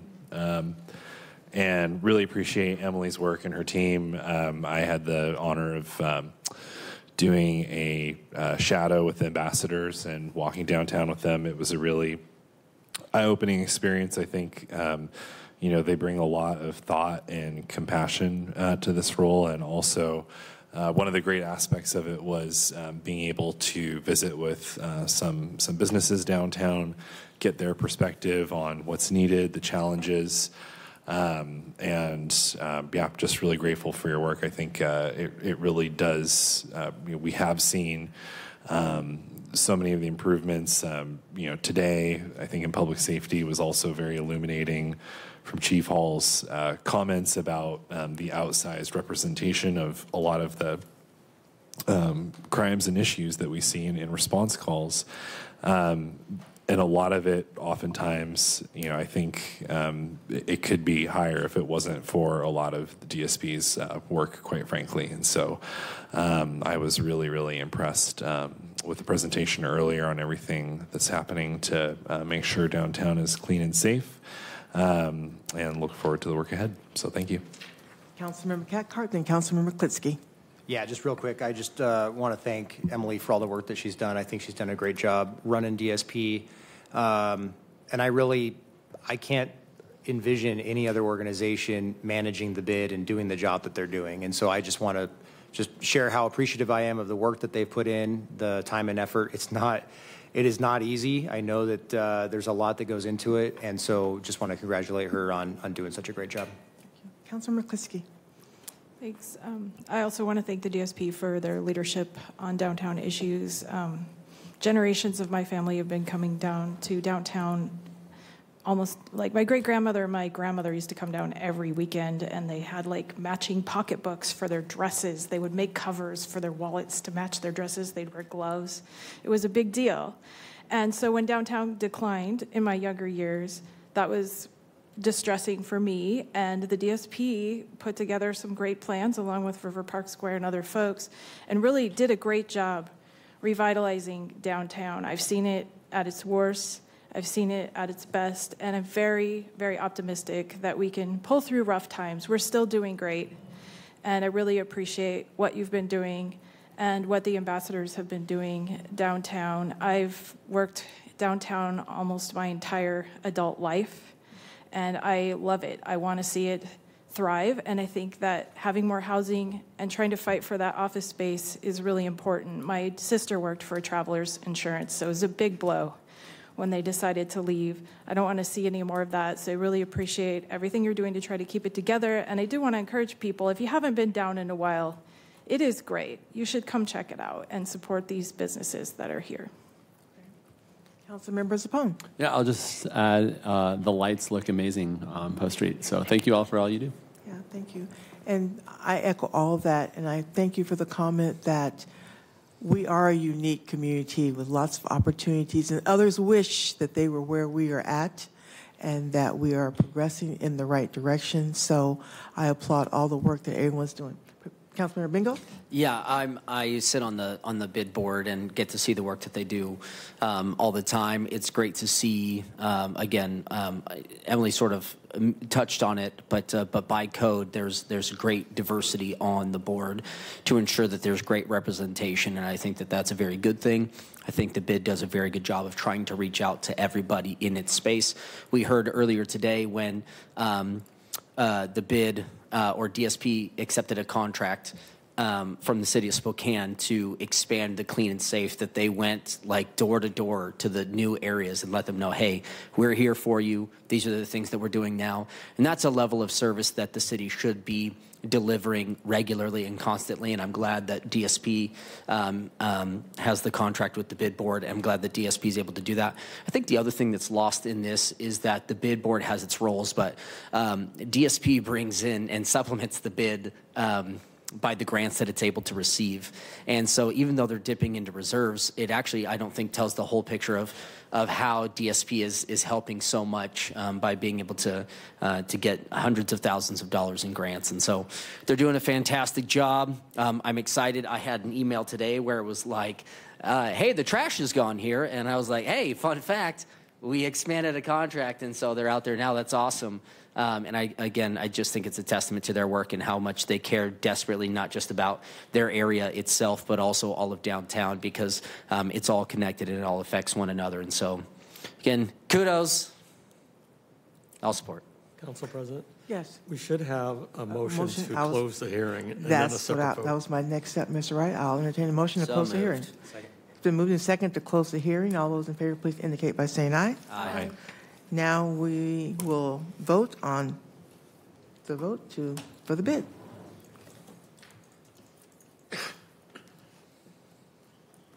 Thank you. H2A 2025 East Sprague Parking Business Improvement Area Management PBIA Management Plan. B, hearing on the 2025 assessments and assessment role for the East Sprague Parking and Business Improvement Area.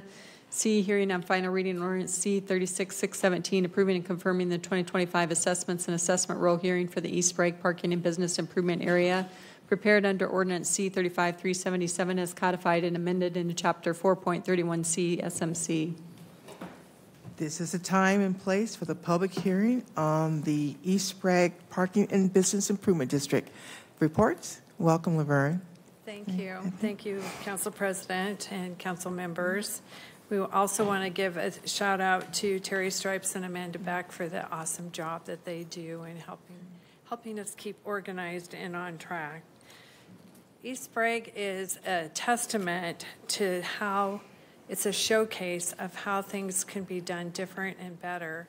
And for those of you online who don't know, the Business Improvement District is funded strictly by the ratepayers, and the ratepayers are property owners within our district that tax themselves additionally or assess themselves additionally to make improvements in that area. So it's very important to realize that. And I'm going to turn over the next slide. Hopefully I know how to do this. And welcome, Chris. My name's Chris Venn, and I'm currently the president of the Ratepayer Advisory Board. So, Chris, could you speak right into that microphone for us? Oh, great. Is that better? Okay, there's a map of our district. We're much smaller than downtown, obviously, and we're primarily centered along East Sprague Avenue from Smith on the east to Perry, to the Hamilton Street overpass. So it's primarily the blue area is our core area, and then what is showing up purple up there is our industrial area, and then the green is a little commercial area, but we're primarily along the blue. We like to say that we're a battleship because it's always a battle. The next slide. Whoops. The next slide shows, can you hear me before okay. The next slide shows an increase of our different zones. Zone 1 increased to 318 minimum. Zone 2 increased to 159 minimum. And Zone 3 increased to 8268 minimum. And these increases increased from about $83,000 of revenue coming in for 2024 to 2025. It will increase to $103,000, which is a huge boost for us. But we realized that the CPI index had a different rate, and the ratepayer board decided to keep it at 20% to make sure that it didn't impact our businesses negatively. So on the next slide, you can see how it's divided. Our revenue, 90% comes from the core zone along Sprague, and Zone 2 and 3 contribute just a small amount to that. So again, roughly $100,000. So we're talking a really different scale than downtown Spokane. We're small but mighty. So the next slide shows our participation. We don't want to say their contributions because really our ratepayers do see the value. We are adding value on a daily basis with the different programs that we run. And when we first started, we had a 73% ratepayer contribution or participation, and in 2024 we are at 95%. So we feel that we are showing value for, and they see it on the streets, they see it every day. And you can also tell by the administration of 2024 that we had a 25% budget, and our actual is at 27%. And rather than go line by line, which I know you can read, and you had your management plan that you could read as well, the clean and green seems to be our hardest hit area. We budgeted for 32%, and we were hit with 45%, but we still are remaining within budget because we didn't have any snow this year. And so we still have a positive cash flow. So don't pray for snow. And then I also wanted to shout out that we have our Holiday on the Ave, which is December 7th. So that is coming up as well. Then here's our 2025 budget, fairly similar. Again, most of our money is spent on clean and green, which basically translates to picking up the trash in the neighborhood. So we pick up trash once a week at all the locations and pick up trash in public right-of-ways, and that's where a lot of our money goes. You can see the rest. It's fairly well spread out. We try to do a lot in marketing and branding and district beautification. We have a pretty beautiful setup right now. If you've driven down Sprague, we're part of Merry and Magical, and it looks pretty nice down there. So take a look when you can. It looks pretty magical. We installed 108 hanging baskets, and those are a bugger to maintain, I have to tell you. We expanded our flower program over on the east end of Sprague, and we've removed 5 graffiti sites. And I'm pretty sure that we removed more than that, but that's what was reported. We widened our U.S. flag program, which was huge, because we went east and west in the district, and people didn't realize how large our district really was until they saw the flags flying.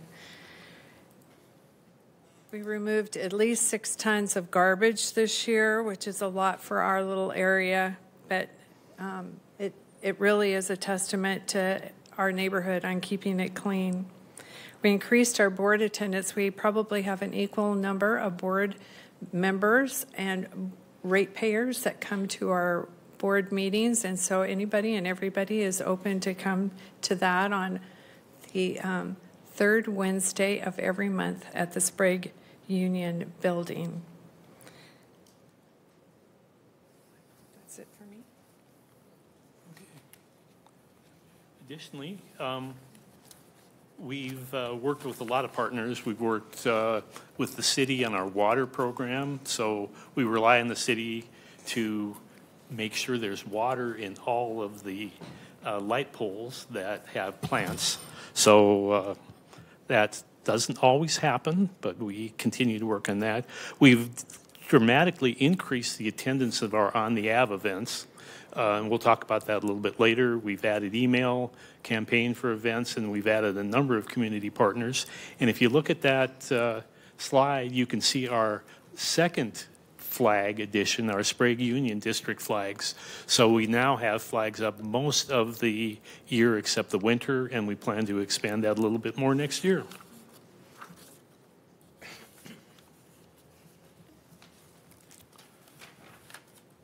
This is one of our exciting slides because it shows that we increased sales between 10 and 500%. And the reason why that is dynamic is because it's ongoing sales. So it didn't just happen during the event. People are starting to see the benefit throughout the year. We have 4 events. Next year we might have more, but we're going to probably hold to 4 until we can get them all right.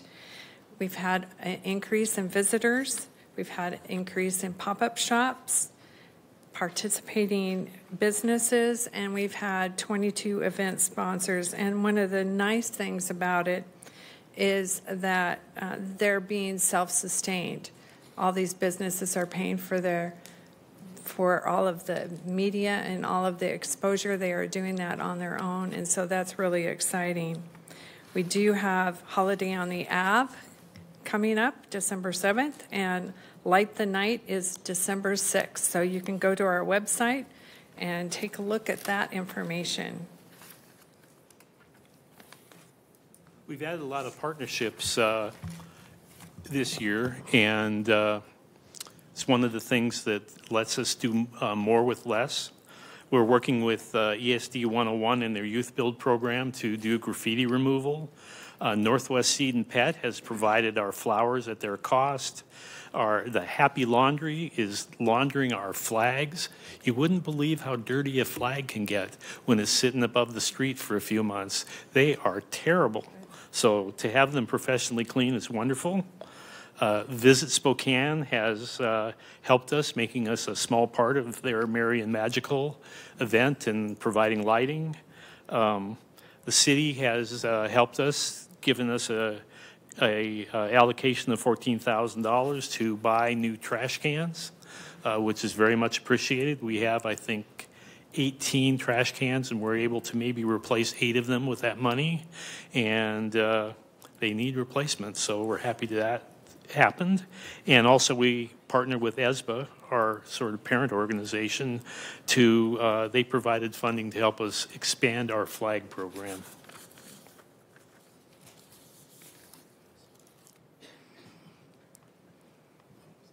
So for 2025, we're looking at doing some spring and winter district flags. We're going to install the new garbage cans that Chris just spoke about. We're continuing the conversation, hopefully before I retire, about the CSO tank. And we would like it to be an event center, and I believe the discussion right now is pickleball courts. So if you want me to retire, maybe that might be. Expand the PBIA footprint, grow our community events, and incorporate the tree canopy program into our district.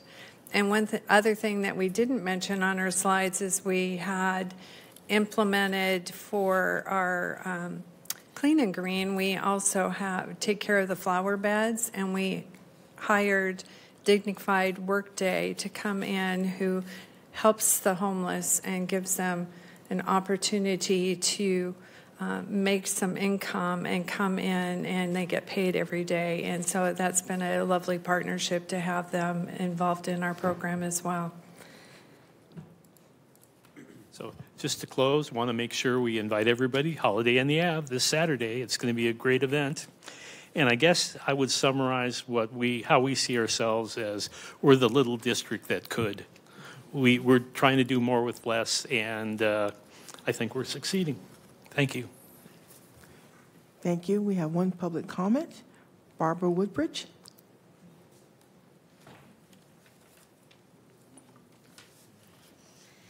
Hello. I'm Barbara Woodbridge. I'm the president for the East Spokane Business Association. And I want to applaud the different bids, the downtown bid and the East Spokane, or the East Sprague bid. It's amazing what a collaboration between property owners, business owners, residents, the city, everybody. When they come together, it's amazing what we can do. When you think about the East Spokane or the East Sprague corridor 10, 15 years ago, it was a little rough.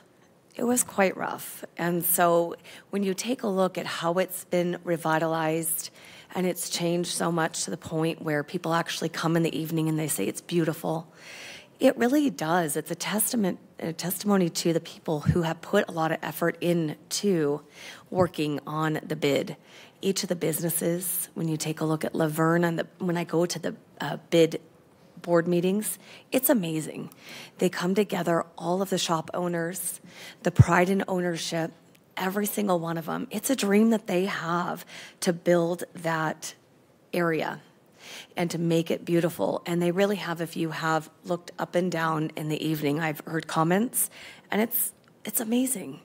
So the bids do work. They are fantastic. It does take a lot of work in order to be successful. It takes a partnership with the city. It takes support by you as the city council.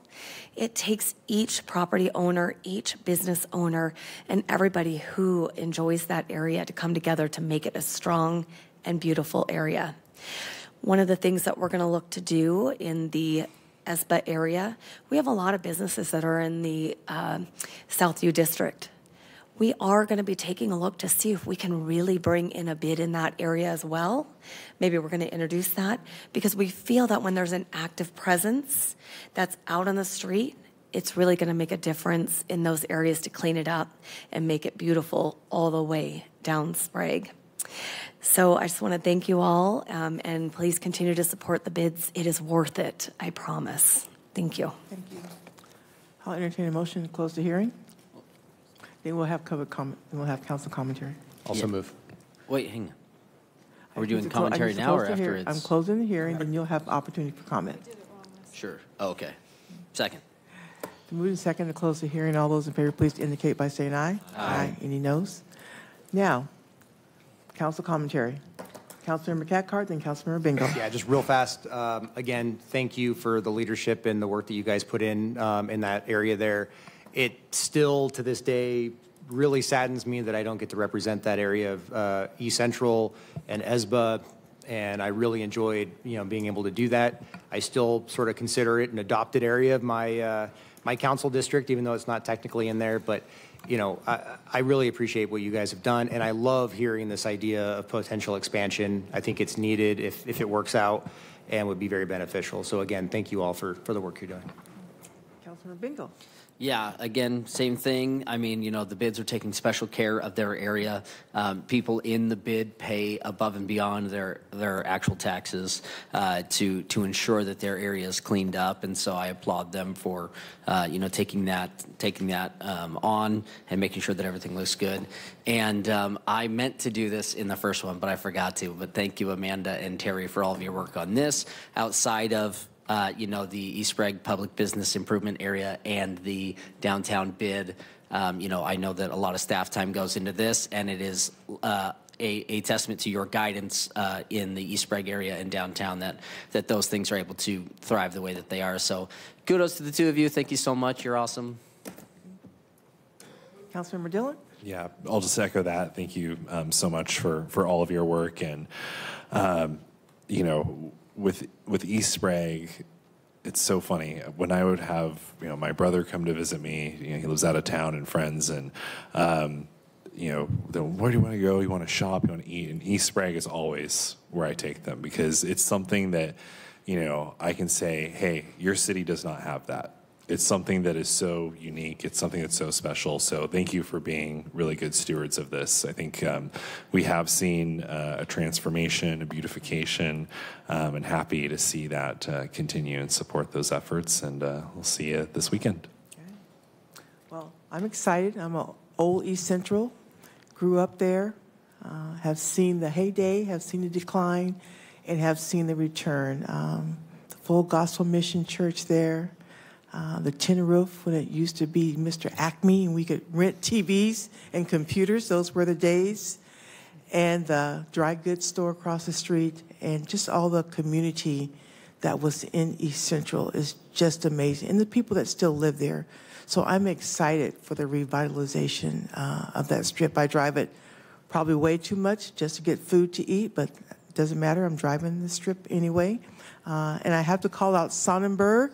It has been a staple in East Central for as long as I can remember.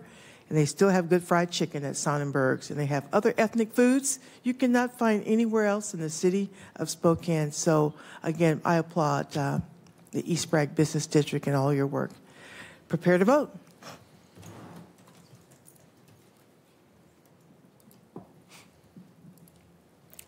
Thank you all. H3, hearings on comprehensive plan amendments. A, final reading ordinance C 36609 relating to application file Z23-474 comp amending map LU1 land use plan map of the city's comprehensive plan from neighborhood mini center and residential low to neighborhood mini center and office for approximately 1.5 acres in the Chief Gary Park neighborhood, and amending the zoning map from neighborhood retail 35-foot height limit NR 35 and R1 to neighborhood retail 40-foot height limit NR 40 and office retail 40-foot height limit OR 40 by a vote of 9-0. The Plan Commission recommends approval. B, final reading ordinance C 36610 relating to application file Z23-476 comp amending map LU1 land use plan map of the city's comprehensive plan from neighborhood retail, residential low, office, and conservation open space to general commercial for approximately 3.9 acres in the West Hills neighborhood, and amending the zoning map from neighborhood retail 35-foot height limit NR 35 R1 and office 35-foot height limit O 35 to community business 55-foot height limit CB 55 by a vote of 9-0. The Plan Commission recommends approval. C, final reading ordinance C 36611 relating to application file Z23-477 comp amending map LU1 land use plan map of the city's comprehensive plan from residential low to general commercial for approximately 0.84 acres in the West Hills neighborhood, and amending the zoning map from R1 to general commercial 75-foot height limit GC 75 by a vote of 9-0. The Plan Commission recommends approval.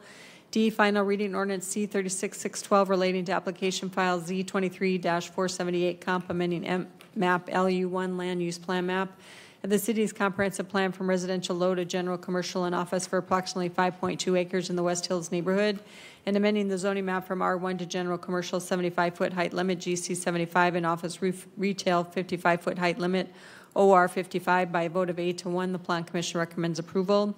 E, final reading ordinance C 36613 relating to application file Z23-479 comp amending map LU1 land use plan map of the city's comprehensive plan from residential low to general commercial, residential moderate, and potential open space for approximately 33 acres in the Balboa South Indian Trail neighborhood, and amending the zoning map from R1 to community business 55-foot height limit CB 55 residential multifamily RMF and R1 by a vote of 8-0 with one abstention. The Plan Commission recommends approval.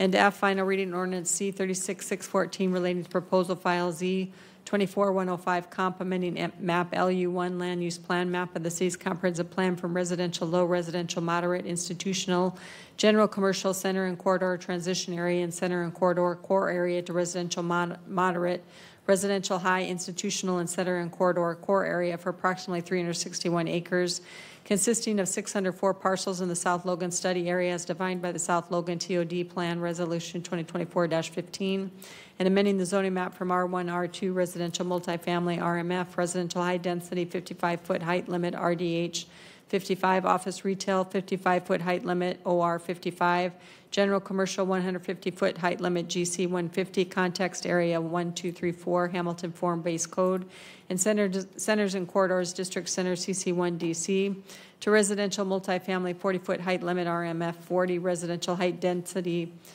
high density 55-foot height limit RHD 55, residential high density 75-foot height limit RHD 75, context area 1 CA1, Hamilton Form-Based Code and Centers and Corridors, Employment Center CC1EC.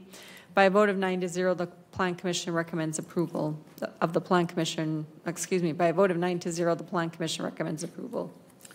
This is the time and place set for the public hearing on the comprehensive plan amendments. We will start with staff reports and then proceed to public testimony. Welcome, Kevin. Good evening. Thank you so much, Council President, members of the Council. Believe it or not, we tried really hard to shorten that this year, and unfortunately, it just didn't work out.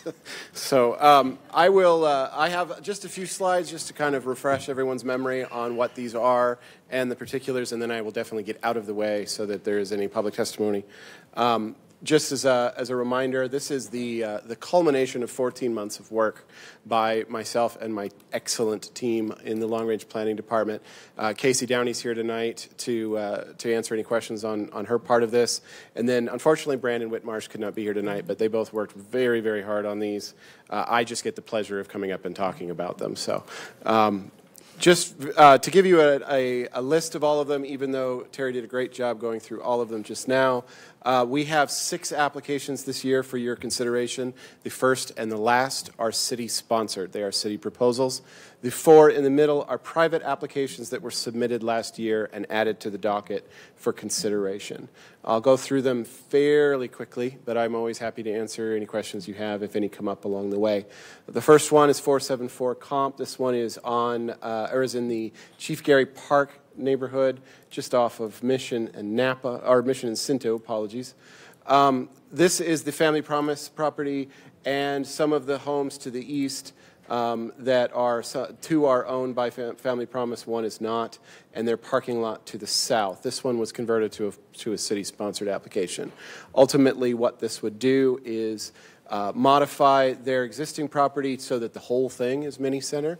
As the land use plan map designation. I'm going to say that about 8 times tonight. And then the rest of the properties would convert to an office land use designation. Zoning-wise, their property would be completely zoned NR. It would go up 5 feet. That is to conform to the 40-foot height limit of their R1 around it. So while the rest of the mini center is at 35 feet, this one's coming up to the same height as the house, as the residential neighborhood around it. And then the rest would be office retail of a 40-foot height limit.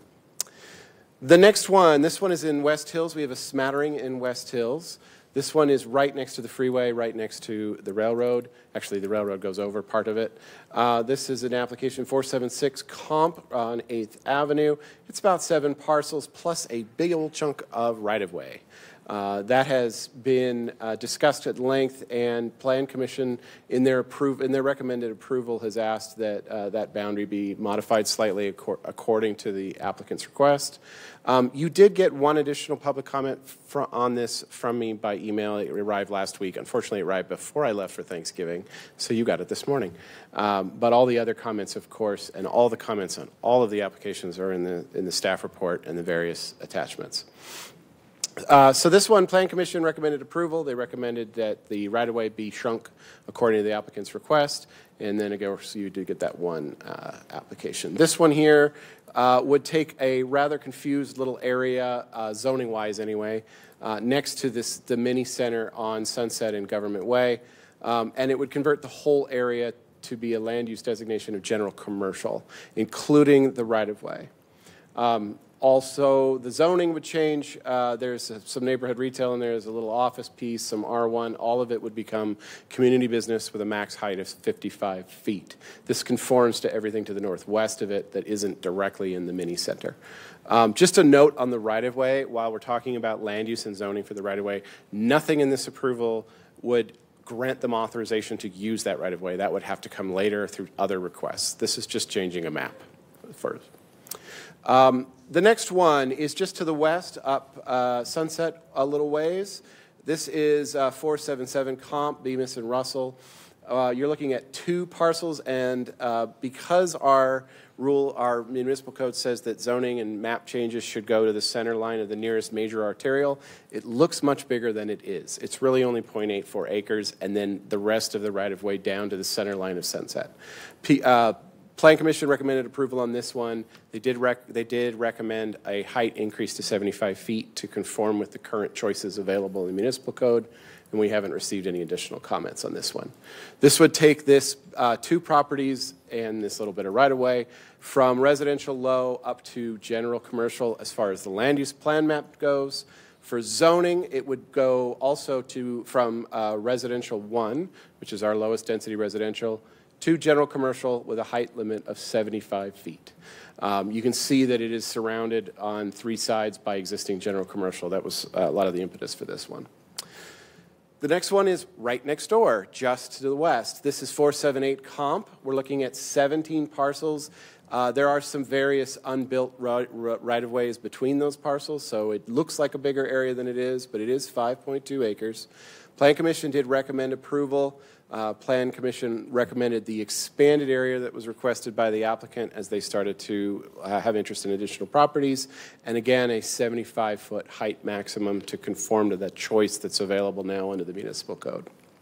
This one, just like the last one, the entire area is designated for residential low.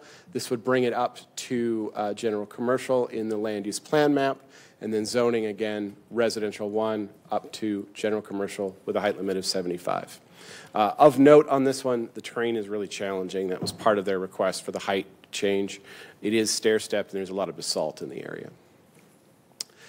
The next one is on Indian Trail. So we've gone to the north. We're in Balboa South Indian Trail neighborhood. This is 479 Comp. It's on West Indian Trail Road. A lot of folks know this as Excelsior Wellness. This is 7 parcels of about 33 acres, and this one's our more complex one. It's a mix of land uses and zonings, which I'll show in just a minute. Plan Commission's recommendation was also somewhat complex. I'll just kind of go through it real quick. They did recommend approval of this application. Originally, a portion of the adjacent PUD, the Hillside Park Owners Association property, was included by City Council at the docket.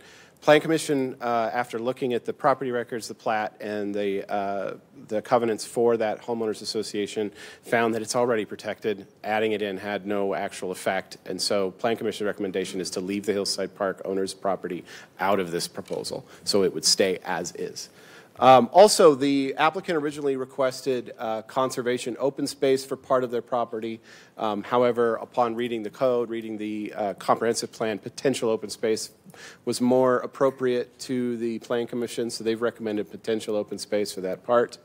And also, Plan Commission has recommended a development agreement for this property, for this proposal that's outlined in the staff report. It's also part of the ordinance. So, just to show you the maps on this, the entire area, and going out much further than this is all residential low. The request would be a mixed one, an area of general commercial along West Indian Trail Road. The rest of it, most of the rest of this being residential moderate, with an area of potential open space. So what I've shown you here, what's in the ordinance, matches the Plan Commission recommendation, not the original application. That's why there's a little change in the maps. Zoning-wise, the entire area is zoned R1, which is not surprising, but commensurate with the land use changes, portions of this site would become RMF, or residential multifamily, and the commercial portions, rather than being full blast general commercial, the applicant has asked for the slightly less impactful community business with a height limit of 55. The development agreement, just to refresh everyone's memory on it, it had the recommendations for 5 topics: an internal site plan, a circulation plan, and the reason it says multimodal is Plan Commission wanted to make sure it addressed not just vehicle traffic, but also pedestrians and bicycles. I know bicycles are vehicles, but traffic's weird. What it means is different ways of transportation. Our integrated capital management has asked for sufficient detail on what's going to be developed so they can make sure that there aren't additional traffic improvements that will be necessary as a result of this development. And then, of course, the DA can look at limitations on uses. Do we want drive-throughs or not? Do they want to allow car lots or not. Those kinds of things are all allowed in that general commercial land use. The DA can look at those. And then, of course, to consider emergency egress, the site is oddly shaped and only has 2 driveways right now. It would, the DA would also look at that egress situation and make sure it's sufficient. Just to be clear, if you approve this with the development agreement requirement, the comprehensive plan amendment would be approved, but the map would not change until the development agreement is signed. The development agreement sets forth the requirements that must occur before building permits can be approved. So it's kind of a multi-step process. Comp plan gets approved, DA gets approved, then once they comply with the DA, then they can get their building permits. So we're not talking about development next year, clearly. Councilman Cackle? Oh, yes, sir. Just really quick, is the applicant supportive of the development agreement? I believe so, yes. Okay. We've had many, many questions and discussions, but they seem supportive. And they're here tonight if you want to ask them directly. The last one was 105 Comp, and this is the implementation of the South Logan TOD study recommendations. So what this essentially is this is the preferred alternative. This is what came out of the study and the environmental impact statement that you adopted earlier this year. The area of a change is, again, 361 acres. We're looking at 604 parcels. I'll show the maps here in just a minute. Just note that not all of the parcels are changing both their land use and zoning. There's a few parcels that aren't changing at all. There's a few that only change land use, a few that change zoning. I'm not going to outline them here, but they are in your staff report if you want to see that. Plan Commission ultimately recommended approval on this with no changes. You have received some comments along the way after Plan Commission from Casey. So just to highlight those, but all the others were received at the Plan Commission stage, so they're in your staff report. The area is fairly large. You can see it kind of bounded in red here, but this is the existing land use plan map designation. I won't go through every single change, but as you can see, everything's coming a little more intense. So the center's getting a little larger, the residential's getting a little more intense in certain areas. Zoning is commensurate with that, so we have these CA areas. That's that Hamilton corridor planning that that the city adopted quite a while ago. This would kind of bring it all into one context area instead of 4, and then those residential areas would, of course, match up with their land uses. So RHDs, you'll see more RHD, you see a little more height in there. And that is it. That is all 6 for your consideration and for tonight. And I want to thank you for your time and long attention on these. And again, I want to thank my staff. They've done a great job. Thank you, Kevin. We have several public comments tonight on the comp plan. First is Scott Teets, and then Claudia Lobb, and then Joe Ader.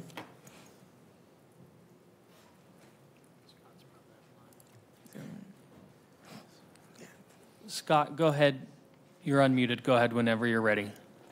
Great, thanks so much. So I'm speaking regarding 479 comp. I've spoken with many of my neighbors, and we have a shared concern regarding increasing urban density, increased noise, increased traffic, and other high impact items that come along with a project of this scope. My wife and I plan on living the rest of our lives in this home. We really value the wildlife that utilize the space around our home and the habitat that we're fortunate enough to be surrounded by. We're requesting a 50 to 75 foot perimeter building setback or a border easement as a condition to be set within the proposed development agreement to buffer the high impact use from the surrounding existing residential use. Additionally, when we moved into our home, we noted that the area that we share a border with Excelsior had experienced significant fire damage in the past. And obviously for many of us, wildfire is close to home. And we would really implore the city to take access to this wooded area into consideration when crafting a proposed development agreement. Finally, adding the proposed 314 housing units alongside the commercial space to an already congested arterial road poses risks of increased traffic collisions, congestion, and would make evacuation in the event of a wildfire even more challenging. Indian Trail provides a primary emergency evacuation route for the surrounding area. And the specific stretch that Excelsior's property fronts between, which fronts a lot of between Francis and Kathleen, is the highest volume area in Indian Trail that sees about 16,000 vehicles a day in both directions, which is about the maximum that this capacity road can handle based on the Indian Trail traffic study that y'all released. We understand that the city is in a housing crisis, and we don't oppose Excelsior's participation in addressing the housing crisis, but we would ask that it be done in a way that's mindful of the existing neighborhoods and habitat, the infrastructure that exists, and the safety concerns that I've outlined. And we would also ask that a traffic information study be performed before any housing development took place. Thank you very much. Thank you, Scott. Next is Claudia, and then Joe.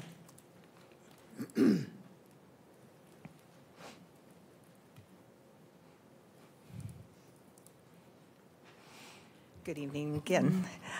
My name is Claudia Law. I'm a 24-year resident of Grandview Thorpe and a member of Citizen Action for Latah Valley. I'm here to support the council approving Ordinance C-3610 through C-3612 regarding zoning changes on Sunset Boulevard west of the Latah Bridge.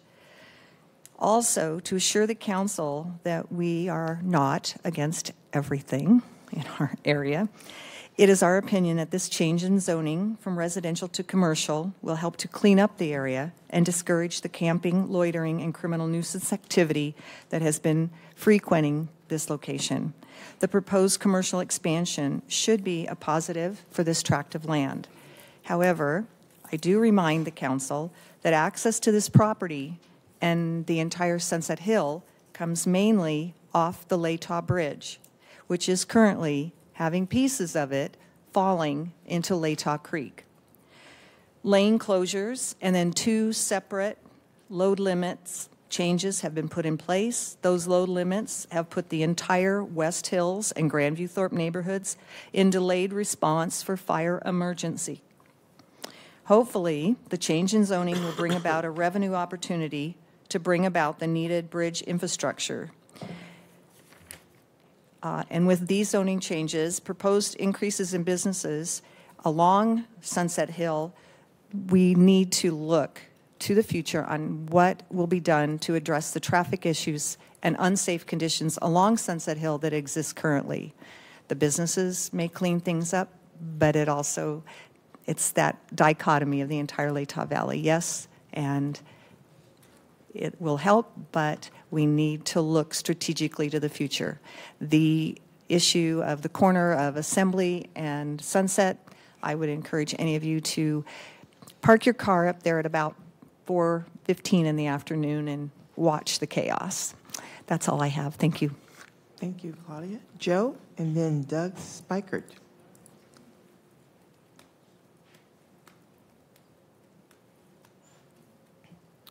Hello, Council. Joe Ader, Spokane resident, business owner, and nonprofit leader. I'm grateful for Council to take on this proposal for 474 comp. This is going to be beneficial to the neighborhood in many, many different ways.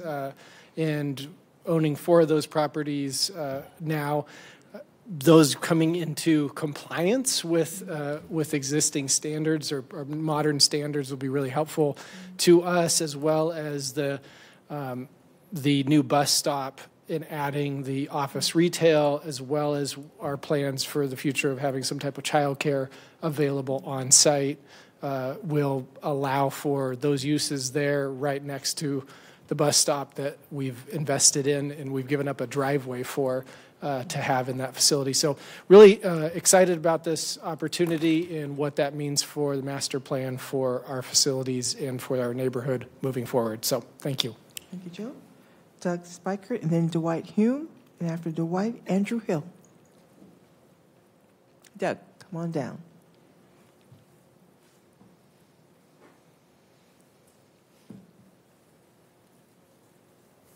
Good evening, Council.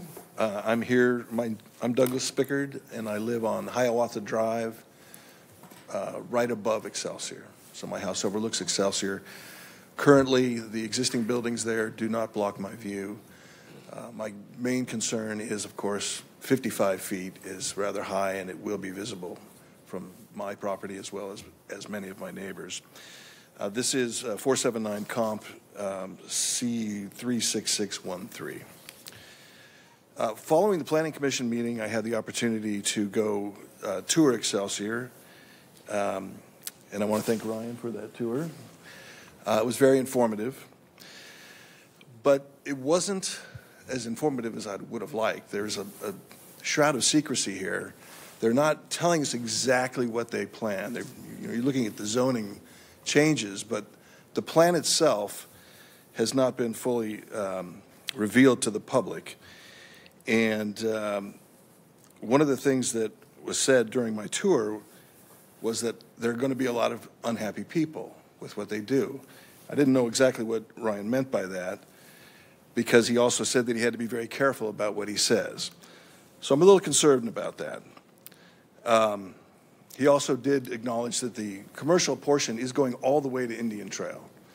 So they could put a 5-story office building right there, and it's right across the street is somebody's house. 55 feet also seems to be just too high. He also suggested that Excelsior needed third parties to come in because, as one of their members spoke at the Planning Commission, this is all about commerce. Apparently, they don't have the money to develop the property unless they bring in commerce. But what I pointed out to the Planning Commission is they're operating under an agreement that allows them to have a school there, a conditional use permit, and they could do exactly what they're proposing without a change in the zoning. They could build the residential, they just couldn't build it to 55 feet. And I would certainly urge the council then to deny their application on that basis. All of the altruistic things that they're going to come up here and talk about, they can still do if that's their plan. But it was said earlier, I believe, by Councilmember Klitsky, infrastructure first. And I agree with you. Scott, the first speaker tonight, said it quite well. The traffic is horrendous, especially coming off of Kathleen. That's my egress. And something has to be done. They're going to bring more traffic, especially if they bring in commerce to that area. Thank you, Doug. Your time is up. Thank you very much. Dwight, and then after Dwight, Andrew Hill.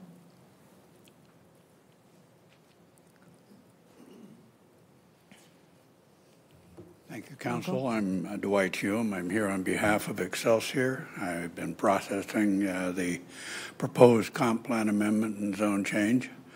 The thing to keep in mind here from what you just heard of concern, height, etc., intensity of use, all of these things will be back before you again as part of the elements of the development agreement. You'll be the one deciding that, not us or the marketplace.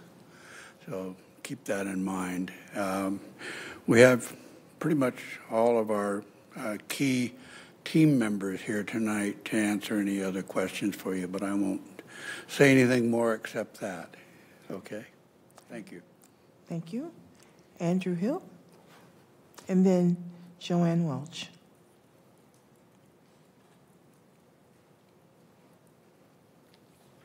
Good evening, President Wilkerson, council members.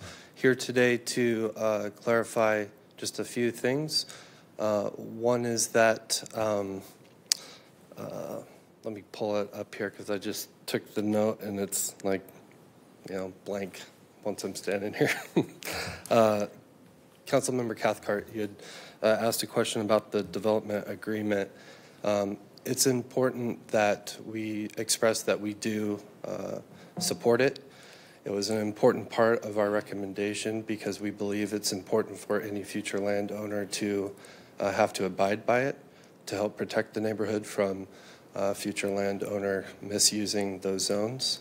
We have a very focused intention on what we want to do, And part of what is not revealed is that this is a 10-year plan that includes neighborhood input. We've been putting out information for some time about how to get involved. We're going to be hosting community events to get input. We have a webpage that we're going to put public facing. The opportunity to get involved and help design the assets of the neighborhood is forthcoming. And so instead of a shroud of secrecy, it's more of a thoughtful approach that I think over time the neighborhood will appreciate. So if there's any questions, I'm also here to help answer those. Otherwise, that's all. Thank you. Yep. Joanne?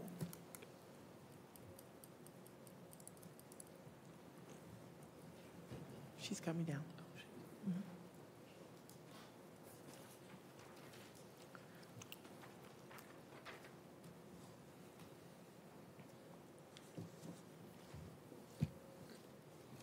Can everybody hear me?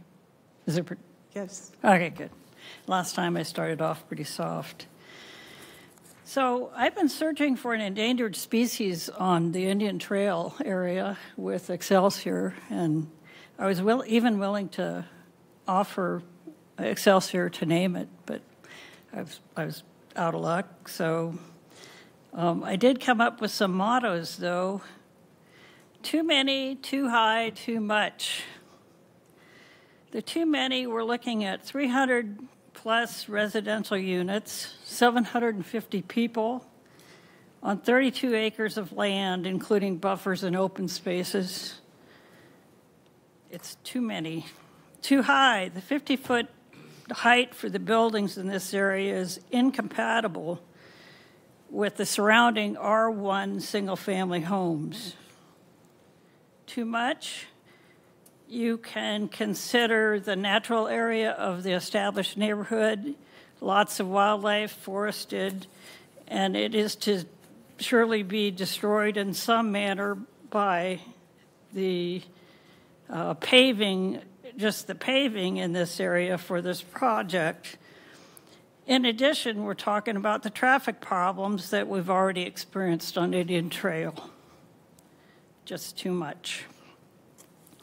The Department of Neighborhood and Planning Services for the city looked at the project, and they weren't sure that it was consistent with the Spokane Municipal Code. I read this in the 1,400 pages that was sent by Freebot. They weren't sure that the project was consistent with the Spokane Municipal Code, and they said that the proposal was unclear and complex, which I agree with, and it may represent an intrusion to the established R1 neighborhoods that already exist. They did say, and I think this is the most important thing, that there's a need for a development plan, and several people have already talked about that. And they suggested that the zoning changes not take effect until this new agreement is adopted and approved by City Council. I wholeheartedly agree with that, and came up with a new model or a new motto, make way for a DA. So I hope that's the case. I also hope that there's a considerable discussion. And thank you, your time is up. Yes, I'm totally up. Totally up. Oh. Okay. Thank you. I'll entertain a motion to close the hearing. So moved. Second. To move in second to close the hearing. All those in favor, please indicate by saying aye. Aye. Aye. Any noes? Abstentions? Council commentary. I'll just quick Councilor comment on District 2. Really appreciate Claudia's comments. This is an area that has been fairly derelict for a while. Actually used to work across the street before it was the U-Haul building at the Bank of America there, and dating myself a little bit when Fiesta Chara was on there, and it's just watching that grow more weeds, become, I think, a site for some pretty, fortunately, nefarious activity. This is really a pathway out of that, and look forward to supporting these comp plan amendments. Councilmember Klitzky, were you going to? Yeah, thank you. On that property as well, there was one concern brought up to us, and I think Kevin addressed the issue, but there was some concern about the access for the Fish Lake Trail. And as Kevin explained, that right-of-way is still preserved. It's the zoning change. It's just a map change. It's not going to take away the right-of-way for the Fish Lake Trail. As far as the Excelsior, I have toured the property, and I do believe there's good intent there and that they will do a good job trying to communicate with the neighborhoods. I've been out presenting to neighborhood councils and seen them also going out and presenting to neighborhood councils. So I'm optimistic that that collaborative effort continues forward, and so I will be supporting that with a development agreement. We all have to face changes as the city grows and changes. Our neighborhoods also grow and change, and nearby density is not always as scary as it seems when it first gets proposed. So I encourage folks to continue to participate in that process and participate in the development agreement process, and this could turn out to be an asset for the neighborhood. Councilmember Zappone. Yeah, I'll also speak in support of the Excelsior project. I want to thank them for doing a lot of intentional outreach to neighbors and community members there too. I know it's been a very thoughtful process, and I also toured it a long time ago in the neighborhood council, so really appreciate that. I do understand the concerns in the neighborhood about that impact, and I grew up in Indian Trail, so I know that area very well, and it's been a lot of change in the Indian Trail area, and I've been a big advocate for a traffic study that we have been funding for the corridor in general. And so that study's been ongoing, and we're looking at ways to mitigate the traffic and create a safer corridor in that area anyway. So I think that will go hand in hand with that development, and I think that you all have great idea and intention of how to try to be that asset for the neighborhood and not just something that you would walk by, but really inviting that. And I know talking to other residents, they're excited about potential commerce opportunities and cafes that they can go and use. It's been an area that they haven't been able to access before. And also the cultural trail and other opportunities. So I want to thank you for that, and definitely understand the concerns around it too. Well, I just want to thank Kevin and his team for all their hard work. They've been before us many times lately with all the comp amendments. With no further comment, prepare to vote. Collectively, I think it's on the one. It's a total package, is it not, Ms. Pfister? Yes, you can vote on them all, or unless somebody wants to take any of them separately. Anyone would like to take separately? Seeing none, then we're going to vote on them collectively. Prepare to vote.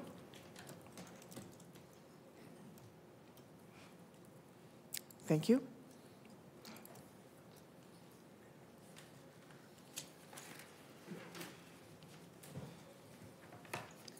H4, continuation of hearing on 2025-2026 proposed biennium budget, continued from November 25, 2024 agenda.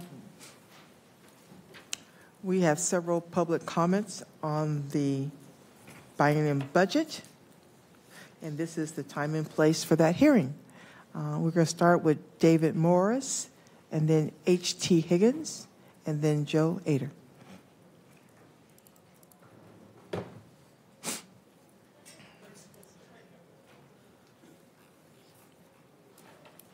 Welcome.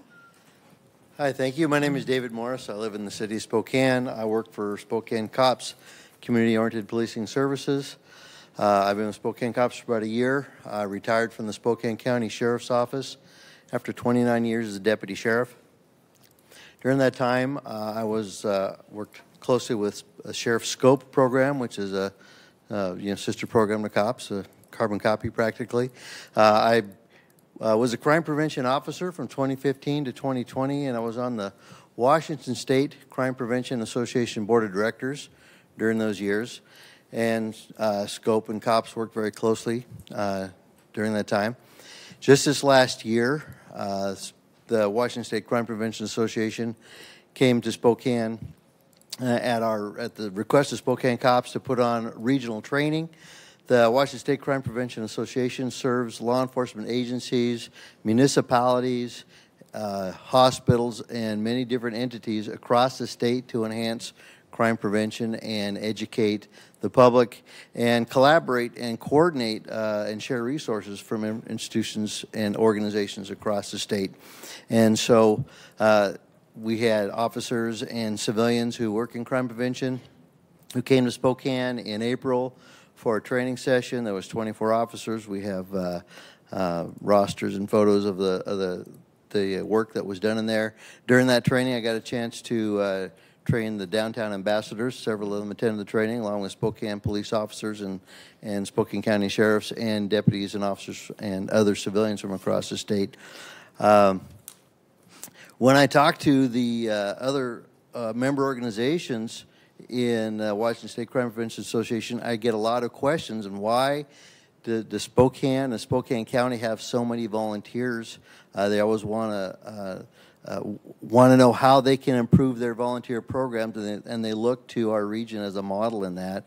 Just recently, we went to a state conference, and the city of the name just escaped me. One of the cities on the west side of the state did a presentation because they are very proud of the 15 volunteers that they have.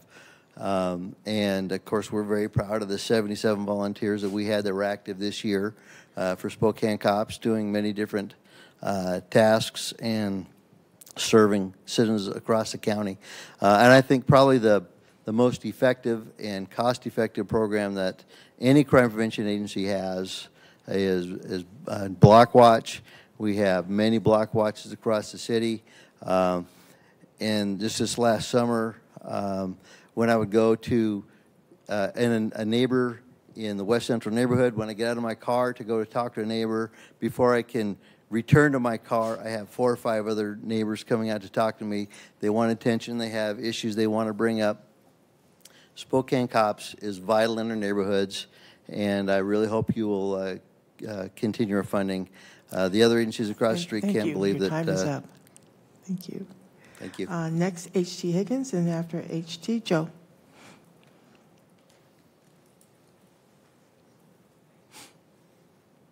I cut some paragraphs out so you guys can go home, so I can go home too. My name is H.T. Higgins. In 2021, Red Republican Nadine Woodard was the mayor of Spokane, and the city council was, as it is today, a blue Democratic silo with the 5-2 majority.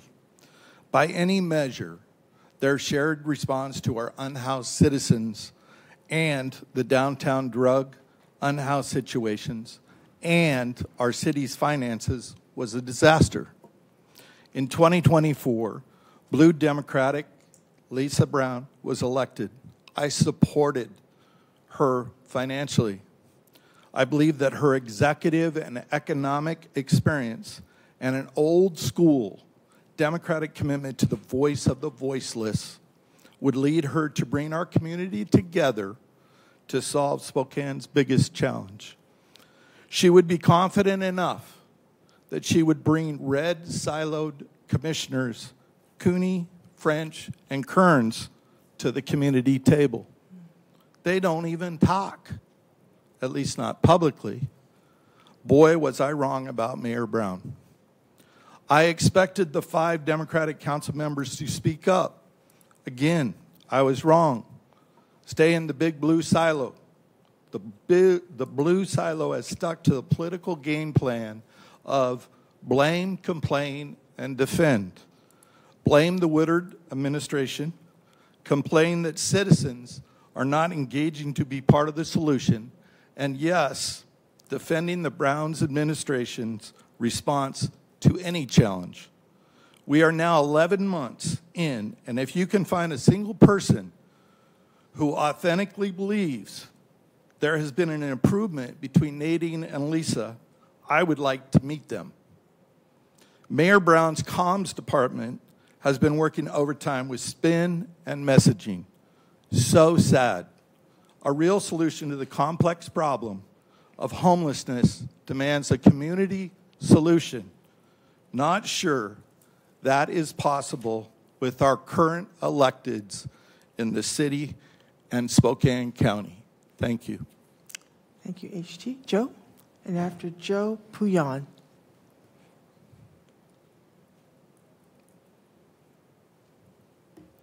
All right. Hello, Council. I know we're getting late here, but we'll go through this quickly. Homelessness is a mile-long problem that we continue to try to address with 3-inch vision. And that's costing us dearly in our community. For 8 years, I've come to council, and every single time I've talked about, let's use data to actually find the right solutions to this problem. We're still not using the data. We're still not looking at it. But if we did look at it, if we did examine it, we would see success in at least one area of homelessness, and that is what we're doing with families to solve homelessness for families with children. In 2023, we rehoused over 320 people from 100 family units. So far in 2024, we've rehoused 624 from 195 family units. These are families with small children. That's double, almost double what we did last year, and we still have a month to go. And so we're seeing massive improvement in that. In fact, last week, a panel of leading experts from around the country voted Family Promises Spokane to be the Bezos Day One Family Fund Leadership Award winner, which also came with $2.5 million coming into our community from private donations to solve this problem. So we're being recognized around the country for the work we're doing in this population, but it's hard to get recognition at home for this in the work that we're doing. And so, and that recognition comes in many different ways, but one of those ways is funding. We serve 21% of the homeless population on 2% of the funding that goes towards homelessness in our community. And these are kids. These are kids in our schools, one in about 25 kids. So basically every school classroom has a child, if you think about it that way. If you drive past a school, every classroom has a kid that is experiencing homelessness at some point during the school year. And so I'm asking the council to consider investing, particularly in families and family homelessness, with the biennium budget. And then I'm asking the community to focus on this isn't just a government issue. This is a community issue. So we need government, we need business, we need faith-based community, and we need every community member to focus in and work together, but we need the data to do that. And that's what kind of sets the tone for everything else. So thank you, Council. Thank you, Joe. Puyan, Shanley.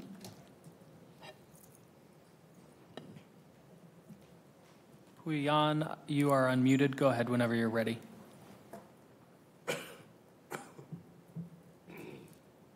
Can you hear me now? Yep. Good evening, Council President and Council members.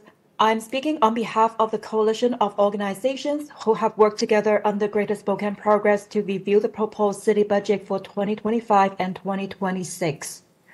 First, I would like to mention I find it interesting that on the committee agenda sheets for the biennial budget adoption ordinance, under operations impact, it stated NA under the questions about impact on historically excluded communities and data collection on the effects of program policy by racial, ethnic, gender identity, national origin, income, etc.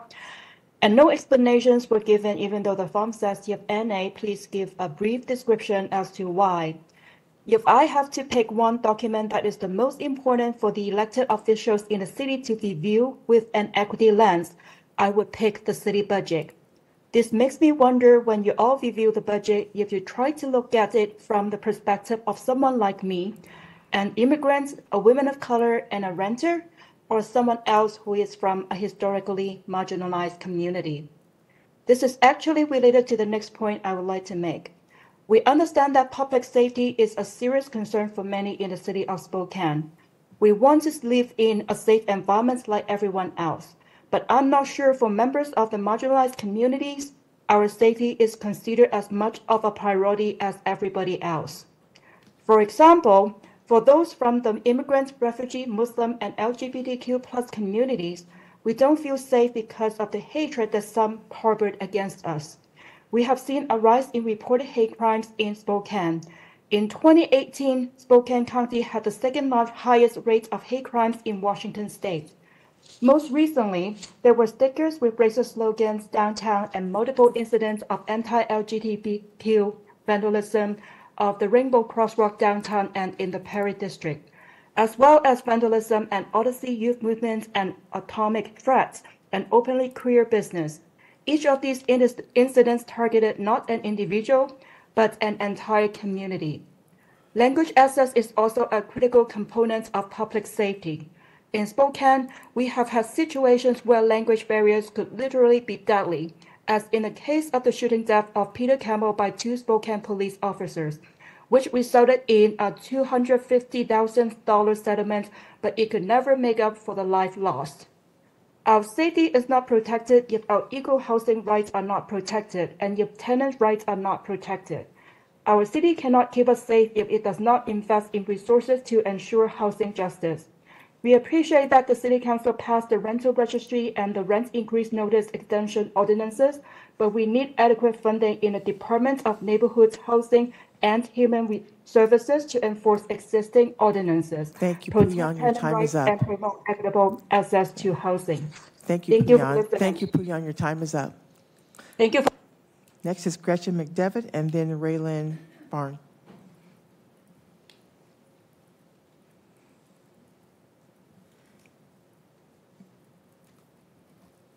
Hi, Gretchen McDevitt, Spokane, Washington. I'm here to talk about the budget that I think #1 priority needs to be. And I would like to see a very comprehensive plan to address our homeless issues. We want a safe, healthy, clean Spokane.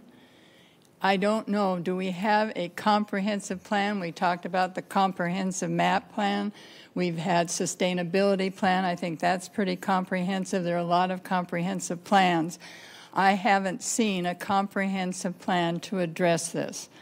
I would like it to, we start with our goals, then we come up with the problem areas, then we come up with the solutions for the problem areas, then we figure out how can, some of those we'd have funds for, some we wouldn't.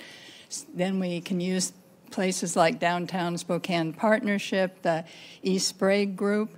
They can help with some of those solutions, but we need this comprehensive plan.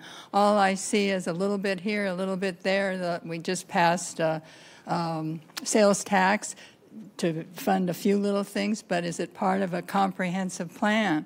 I'd like to see it online. I'd like to see so I can go look and see what's working, what isn't working. I'm really concerned about downtown, and that's another question I have. Are all of you as concerned about downtown as I think at least half of us are? Some people, I don't know, they look at what's working and don't look what's not working.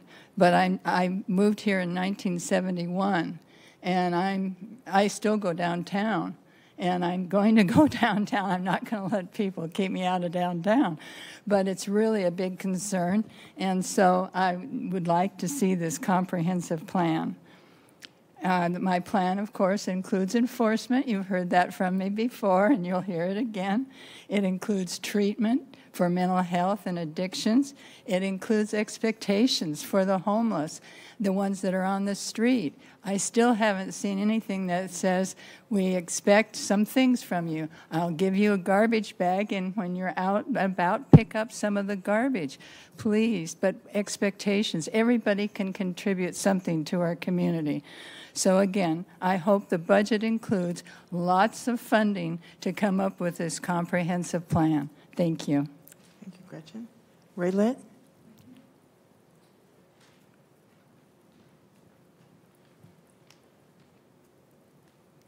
Good evening, Council President and Council members. Raylan Barden with the Downtown Spokane Partnership. I would just like to thank you for your approval of our bid assessment. And I would like to ask that as you look to the biennium budget, you consider the DSP's policy priorities to help us continue a thriving downtown core. #1, cultivate economic activity in downtown Spokane. One way to achieve this is to increase public sector employees working in the office more, and that will often patronize local businesses and contribute to positive behavior downtown. Second, we would love to enhance a vibrant downtown experience. To aid with positive experience, we need enforcement of the laws to address chronic nuisance properties and close facilities contributing to nuisance property violations. 3, we would like to build and expand housing options of all types. The DSP is collaboratively working with city staff to remove the DTC 100 height restrictions along Spokane Falls Boulevard to encourage new development.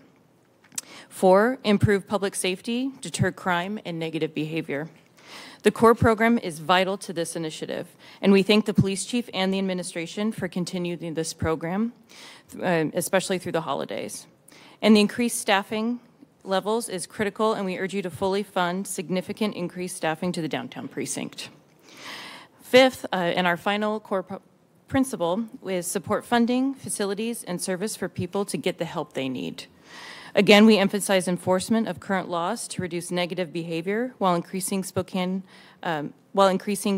for mental health issues that we experience in the downtown core. We are eager to collaborate with you on legislation that will help the city and downtown continue to make a welcoming destination for all. Thank you. Thank you. That concludes the public comment on the budget. I'll entertain a motion to close the hearing. So moved. Second.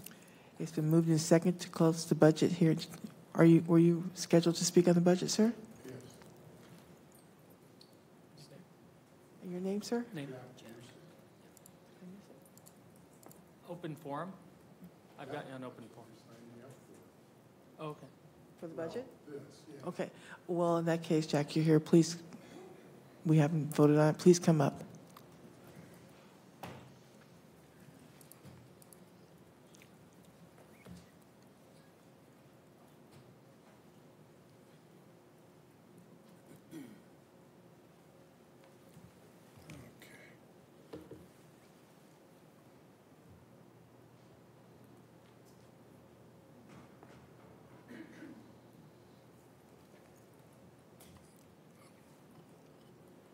There we go.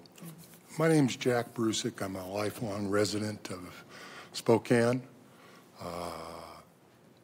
I retired in Spokane in 2015. Prior to that, I spent 37 years with the Washington State Department of Corrections as a parole officer and a parole supervisor. For 25 years, I was stationed at a cop shop, first as a street officer and then 17 years as a supervisor for all the cop shops in the city of Spokane. I had the opportunity to experience, live, and breathe the cop shops on a day-to-day basis. And I saw a lot of things that would turn your stomach. I saw situations where people fled into a cop shop to avoid being further assaulted and taken down by officers. I saw a child that was beaten so badly that his legs were, the flesh was gouged off of him, and really horrific stuff. Now, I saw those things as a volunteer at the time and as a parole officer. And every day for 30 plus years, our dedicated volunteers have come into the cop shops and performed their duties. And it hasn't been all roses, trust me. And that's what you're not hearing, I think, about the cop shops and what they serve. In my time, I guesstimate I volunteered 20,000 hours to the program. I did that because my father always told me, pay back. If you're going to take from the bucket, you're going to give to the bucket. So anyway, please don't defund the program. You do it, and it's a disservice to our whole community. The next thing I want to quickly hit upon is the, see if I find it. An article in The Range paper reference to the cop shops, okay? I thank Councilman Bingle and Cathcart for their support of the program and what they said. But I am concerned about a comment that Council President Wilkerson made. And it's in, and I quote, when COPS volunteers came to talk to council earlier this month, Wilkerson noticed that they were overwhelmingly white, elderly, though she put in more of a diplomatic form, the demographic was the dominant culture and of certain age. They were pretty senior. I have a problem with that, Councilman or Council President. You are supposed to lead our community, regardless of who. Sir, your time is up. Thank you. Well, shame on you. Thank you. That's all I have to say. There is a motion and a second to close the hearing on the budget. All those in favor, please indicate by saying aye. Aye. Any noes? Abstentions? The budget hearing is closed. We will be voting on the budget. Scheduled for next week. It's scheduled for December the 9th. At this point, we will be transitioning to open forum. We need a motion. Do we need a motion to extend our meeting? Okay. Not till 10. Our motion, we're in till 10. So remember, open forum, your comments are limited to 2 minutes. They're directed at the chair. And we will start with David Kalichman. Welcome, David. And then Juliet Barnetti, and then Will Hewlings.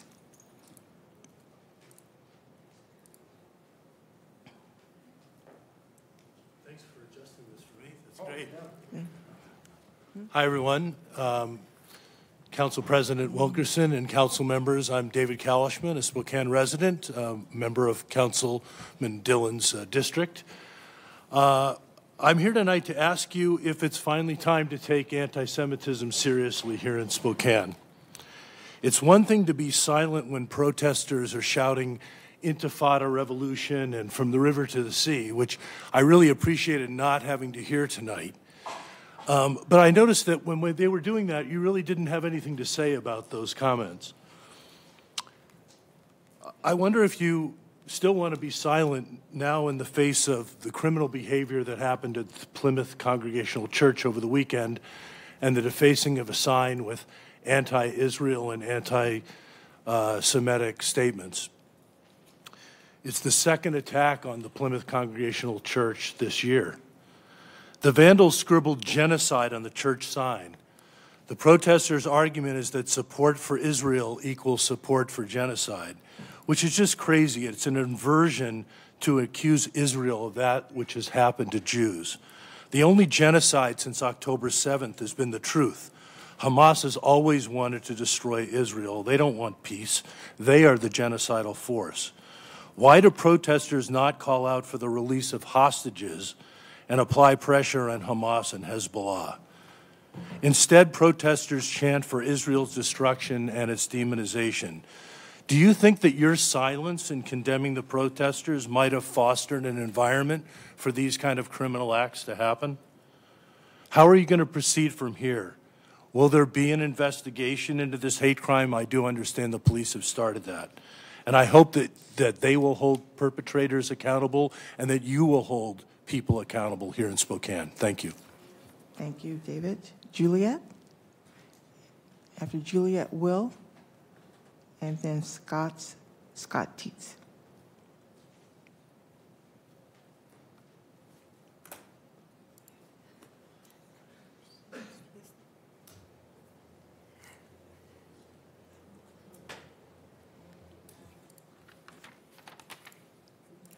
My name is Juliet Barenti, and I am one of the founding members of Inland Empire for Israel. Our members include people of all religions and no religion who stand with the Jewish people and Israel and against anti-Semitism and terror right here in our area. For the second time since the Hamas massacre in Israel, the Plymouth Congregational Church has been vandalized with anti-Semitic graffiti for expressing their support for Israel and the Jewish people. We send each of you our statement regarding this hateful act and ask you to join us in publicly condemning it. Most Spokane citizens support Israel and the Jewish people, but a small minority is trying to bully them into silence. The best response to this hatred and bullying is to stand united and say clearly and publicly that it will not work. The attacks on this church are obvious attempts to intimidate and silence any person or group that expresses support for the Jewish people in Israel, and if it goes unanswered by citizens and civic leaders, others will face similar threats for expressing their opinions. We are asking that you publicly condemn this act of hatred to ensure that Spokane continues to be a place where everyone truly feels welcome and free to express their beliefs as they see fit without fear. While I appreciate the email we received from Mayor Brown in response to our concerns and understand that the police department is leading the criminal investigation, I want to emphasize the importance of city leaders speaking out publicly, just as you did in response to the hate implied in the defacement of the LGBTQ crosswalk and the white supremacist stickers found at an intersection. It is equally important to speak up publicly against hatred directed at Jews and the Christians who support us. Thank you. Thank you.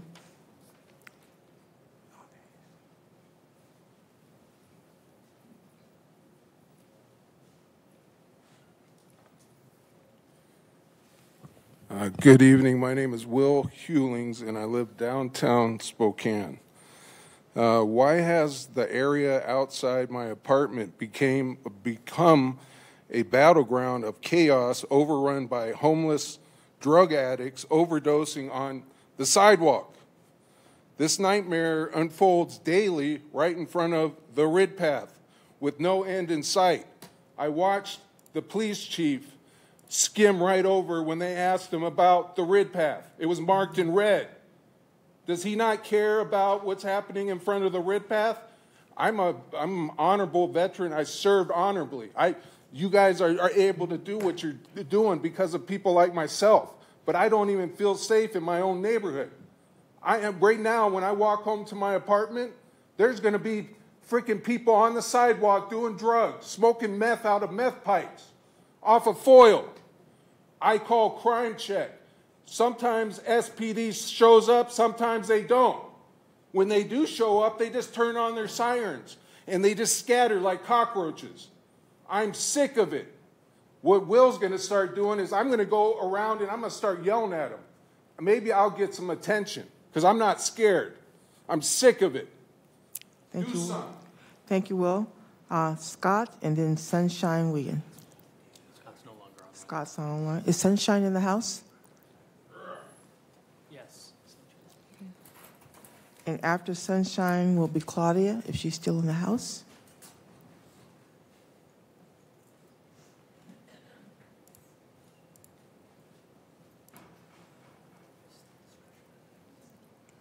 Sunshine Wiggins, Spokane. So I wrote you guys a paper about the Rid Path.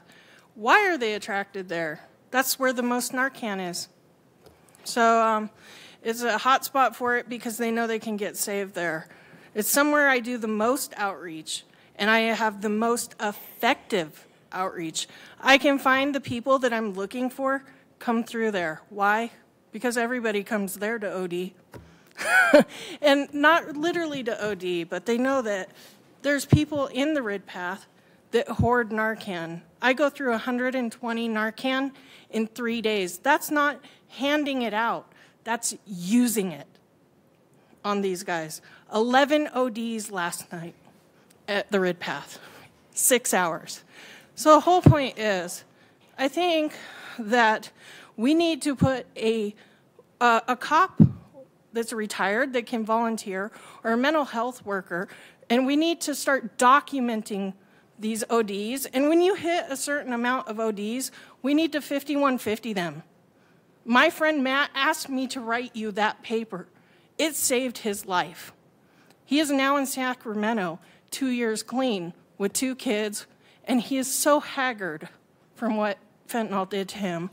Whole point being, we can save them, but we're not doing the right thing. by just standing side and not. I think you need to put an advocate like me and make a database so that we know what their names are. Half the time they can't tell us their names when they overdose. My name is Blaine Blaine. Blaine Blaine Blaine. Blaine Blaine. I wanna make a database so that there are less John Does and less Jane Does. And these are my friends. And then I hesitated to hand the guy the Narcan because it's the last one I can hand out that night. Little did I know, he ran over to save my best friend. These are my friends. I didn't even know that I was saving my friends. I couldn't walk because my back went out. Thank you, Sunshine. Your time is up. And I was handing out 120 in 3 days. Thank you. Claudia has left. Tracy Smith. And then Justin Holler. Tracy, if you're online, can you press *3 or raise your hand?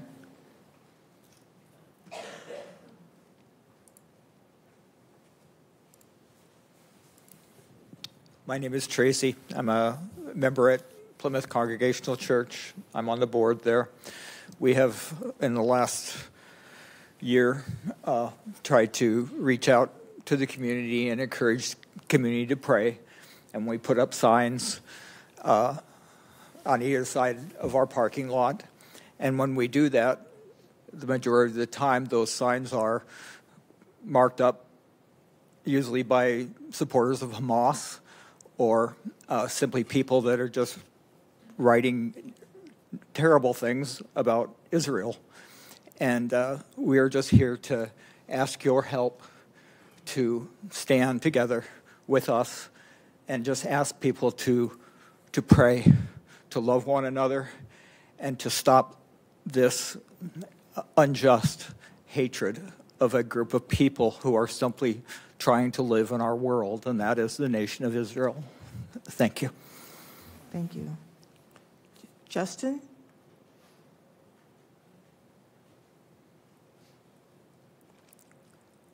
And after Justin be Wendy Fishburne, and then Cherry Hill.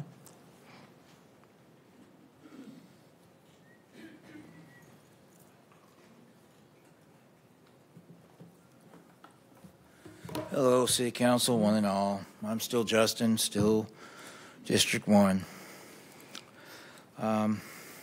Pretty much touched on everything, but I'm wondering, if you guys love the homeless so much, how about you let them hang out here at 808 West Riverside? Why not let them rent out the upstairs?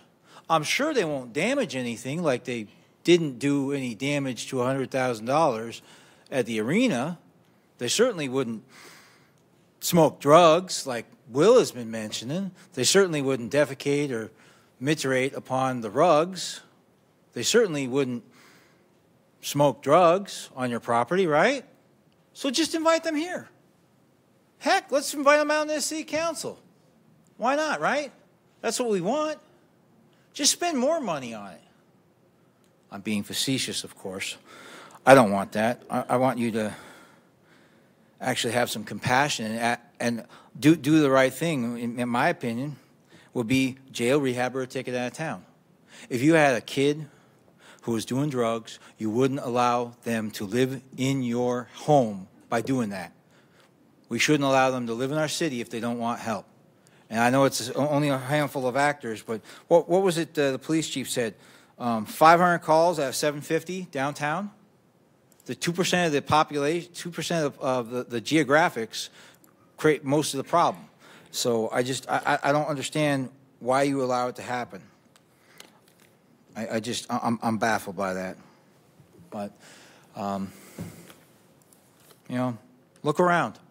Go other places, go other districts. You know, look at what's actually happening in your city.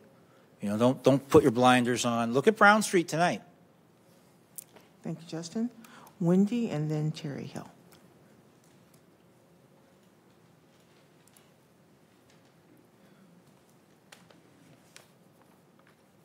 Good evening, City Council. I'm Wendy Fishburne, and I'm wearing a very different hat tonight than I often wear. Tonight, I am one of the founding members of the Inland Empire for Israel, and I'm standing in solidarity with Plymouth Congregational Church and in support of them. So I'm aware that you all are aware that there's been another anti-Semitic hate crime against Plymouth Congregational Church. Plymouth is a small congregation of sweet older folks that are the least threatening, most loving, most kind little group. From the pulpit yesterday morning, Pastor Janet prayed for the person who did this crime, that they would come to know the love of Jesus. This vandalism is a blatant attempt to try and intimidate people, sweet people, who stand with Israel against anti-Semitism and terror. Tragically, the people who do these acts are just tools of the terrorists who capitalize on people's ignorance and emotions and inspire further acts of violence and lawlessness. The terrorists who started this war have inspired more acts of violence and hate, just like we're witnessing at this beautiful little church. We need to publicly speak out and stand against hate crimes of all kinds, like y'all agreed to do in January at the resolution in January. Silence in the face of evil is evil itself. Not to speak is to speak. Not to act is to act. Dietrich Bonhoeffer. Kudos to Police Chief Hall. It was so great to drive up there yesterday and see a police car there. And also kudos to the mayor and her email back. And Betsy, thank you. You were mentioned in that as well. Really appreciate that. What we respectfully ask is that you also, in your various personal and public platforms, publicly condemn this act of anti-Semitism, anti-Semitic hatred against a house of worship. Thanks to you all. Appreciate it. Thank you. Terry Hill and then Karen Stromgren.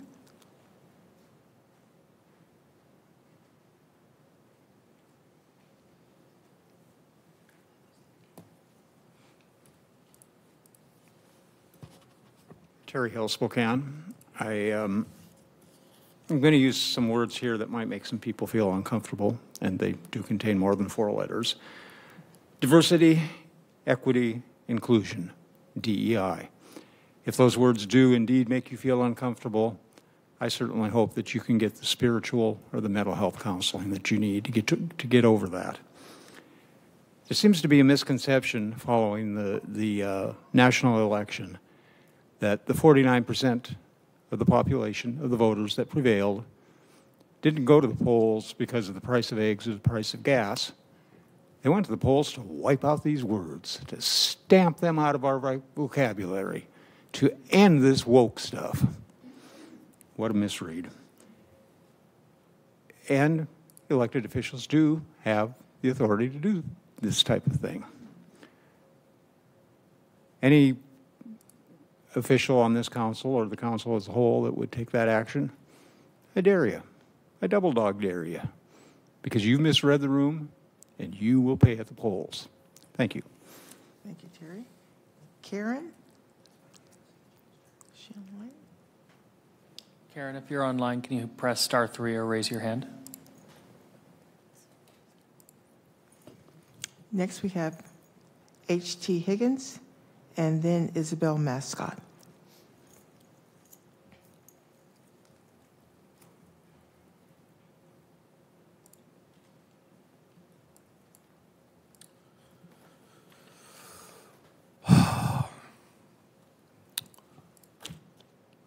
Our 2 red siloed council members only see one answer to the unhoused crisis: lock them up. No jail space. Pass a property tax increase in 2025, build a new jail, then lock them up. Do you really think this is a solution? A council member asked Zeke Smith from Empire Health Services, and I quote, "When will we start seeing the results of a navigational center like Houston does? I need to see the data starting to appear that we are making progress in the next couple months." End quote. We are so far away from Houston. It's not even on the radar screen. And you're asking for data in a couple months from a navigational center? Houston came together as a community. You all want control. You all like your red and blue silos. I hope and pray that you'll have a hidden game plan for Camp Hope 2024. I hope that one of you siloed council members make the public aware of how many unhoused citizens are dying because of hypothermia. Tell the truth. Don't spin or message the death of our citizens. Thank you. Thank you. Isabel Mascott, and then Joe Ader, if he's still in the house.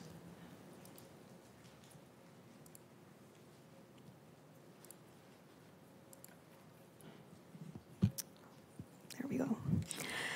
Good evening, Council President and members of the Council. My name is Isabel Mascot. I am the site manager for Nuestras Raíces Community Center, located in District 2 East Central neighborhood. First of all, I'd like to thank you all for listening to all of us here. Nuestras Raíces has many services like mental health, clinical, student engagement programs, family connections, free soccer programs, food pantry with professional bilinguals.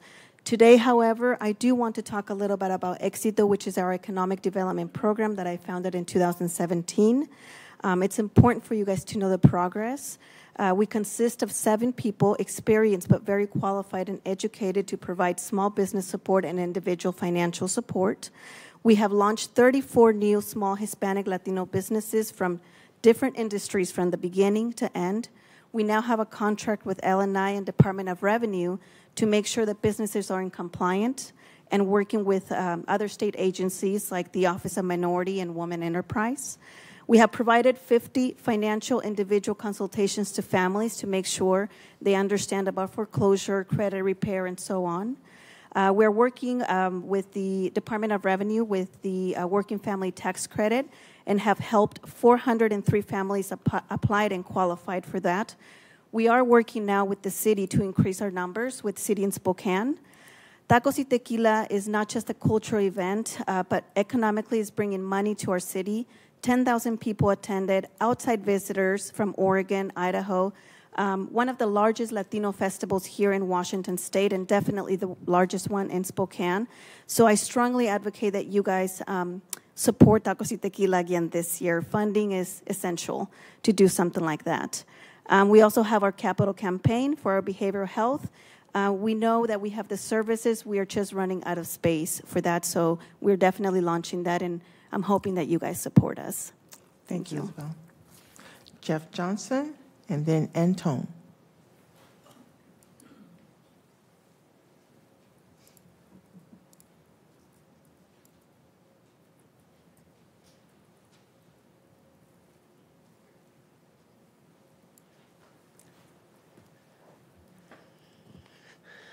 Good evening, Council President, Council members. My name is Jeff Johnson. I'm from Spokane, and I'm with Spokane Cops. The decisions that you folks make on a daily basis are just so far-ranged and so long-lasting. I urge you. Tonight I want to reach out and suggest that maybe you kind of step back and pay a little attention in getting your own house in order. There's a lot of talent in this room, and it's 5 to 2. I mean, is why bother watching? You guys need to work together. You need to get your house in order. The silent contempt that you show for each other is painful. The way you placate people that, like me, that come up and speak, you know, when you're on your phones and your tablets and your computers. Come on, bear down, guys. This is what you do, and you're not paid enough for it. It's a crazy hard job, but that's why you're here. So I challenge you to get after that. I ask you also to step aside maybe from your personal agendas. I think if we went door to door, knock on everyone's door, not very many people would say, let's get rid of the cop shop. We all know what your individual agendas are. Remember the folks, I urge you, remember the folks who elected you and what they would like you to do. Things are starting to get a little more personal. There's more attacks. Things are hitting the media. I'm okay with that. Come after me, okay? I'm the cops' honey badger. Leave my employees alone. Leave my volunteers alone. They are heroes. They have nothing to do with this. I can take it. I'm an easy target. And last, I guess, but not least, my granddaughter's in town from New York, and I told her I'd see her on TV and say, "Baby G, Grandpa Bear loves you." Thank you all. Let's do the right thing and work together instead of looking for ways to catch me with my doors locked, okay? Thank you. Thank you. Anton, and then Dave Bilsling.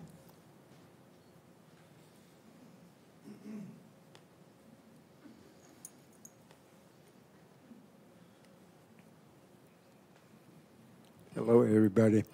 My name is Anton. Okay, I want to talk about sit and lie, you know, the ordinance. And it's how would I say it? It's, don't pass it. I mean, it's just like how tight, I mean, I understand, I hear the people that are saying that these people are homeless. Now, they don't have a place and where they can sit and where they can be. And don't pass it, you know. And the drug addicts, I have no idea. I feel sorry for you guys that, I mean, that what she just said, how many of them overdosed last night, over 100 of them. That's sad right there. And overall, instead of fighting each other, we need to start, maybe if we, each one of us would start working on ourselves, you know, we might get somewhere rather than attack each other's, you know. I know it's hard. And we're not the only ones. It's everywhere. It's even at the higher levels, you know. Yeah, so if we can just keep that positive attitude, you know, and work on yourself, you'll do much better. And if you think negative, believe me, you're going to have problems too with that. Doesn't matter what you are, you know, what you have. Okay, I just want to say that. Thank you, guys. Thank you, Anton. Yeah. Dave?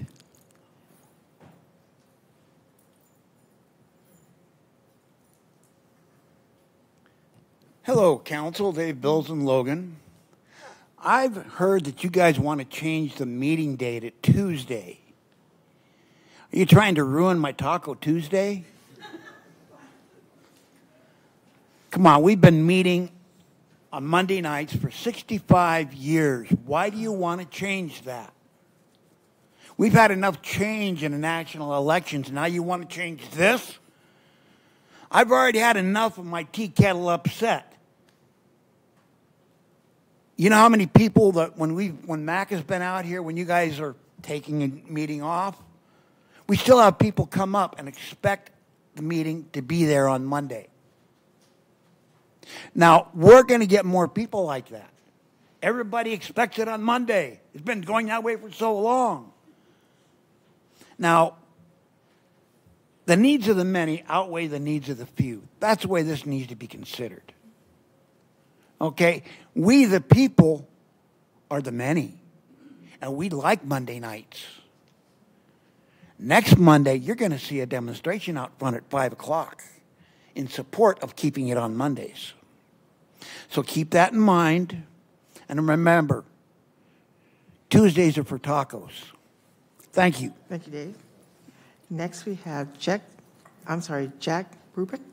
And then is Gretchen still in the house as well?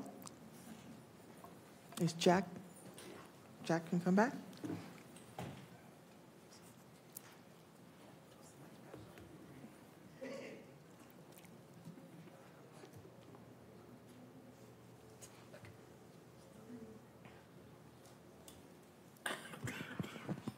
One of the things that clearly was demonstrated, I think, tonight by the testimony of all present is the idea that we want a better Spokane, we want a safer Spokane. And it's been my experience that you don't get that unless you place public safety as your primary goal. You can forget the economic development and the developers and everybody coming across. If you don't have a safe community, you're not going to grow, nor are you going to receive monies from people who are fleeing to other areas, let's say. So please consider that, you know. Spokane has always been a darn good community. I've been blessed, really have. But until we start thinking about each other as opposed to ourselves, things aren't going to change. You can put police and parole officers on every corner in Spokane, and you're not going to have the same impact. You want to impact downtown, I understand that, but what about the neighborhoods where the people live in, okay? Yeah, you want to do away with cop shops. The cop shops have been the safety net of Spokane for many, many years. And I encourage you again, you know, please reconsider, no matter what your political persuasion is. Because when you become a victim, then it's a whole different ball of wax. Thank you. Appreciate it. We have Gretchen next, and after that, Karen Mallett, and then Linda Carver.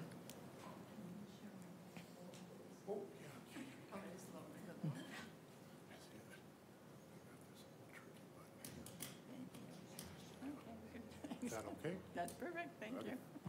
Thank you. Yes, I'm also here to talk about the change in council to Tuesday night. I, at the moment, oppose that. First of all, I did watch the briefing today, which is my first time watching it. I'll have to do it more. And I saw someone said, well, we don't necessarily do something just for one person. But I'd like to say, yes, we do sometimes.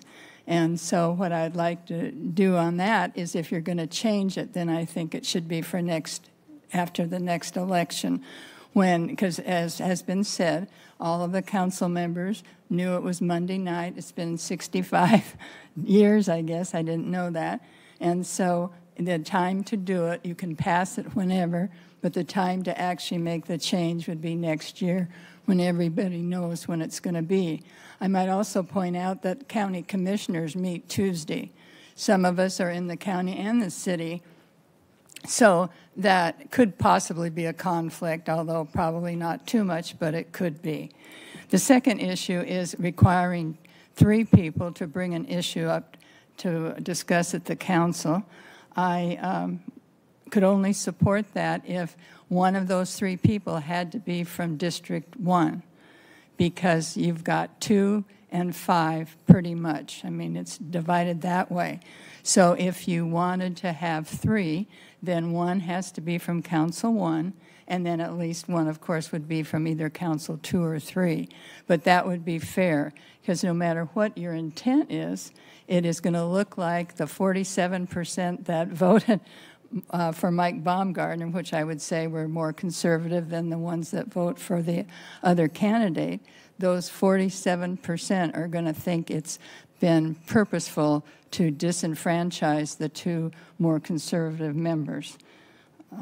So I think that was it. So thank you very much. Thank you. Next is Karen. And after Karen, we will have Linda.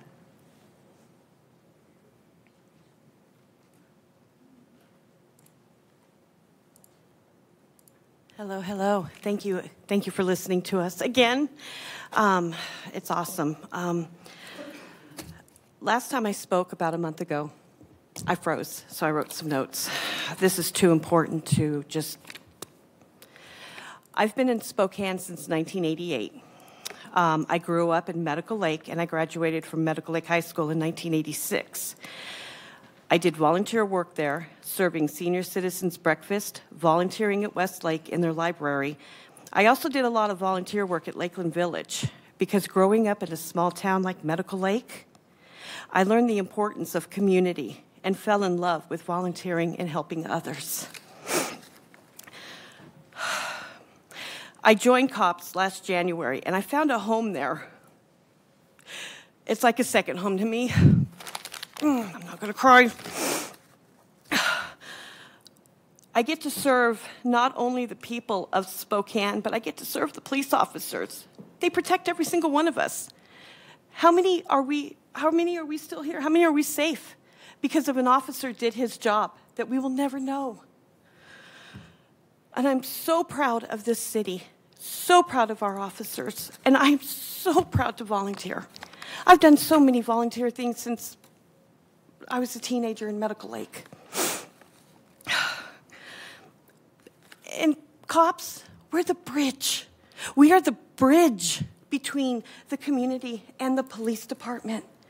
And we all want the safe Spokane that our parents had, right?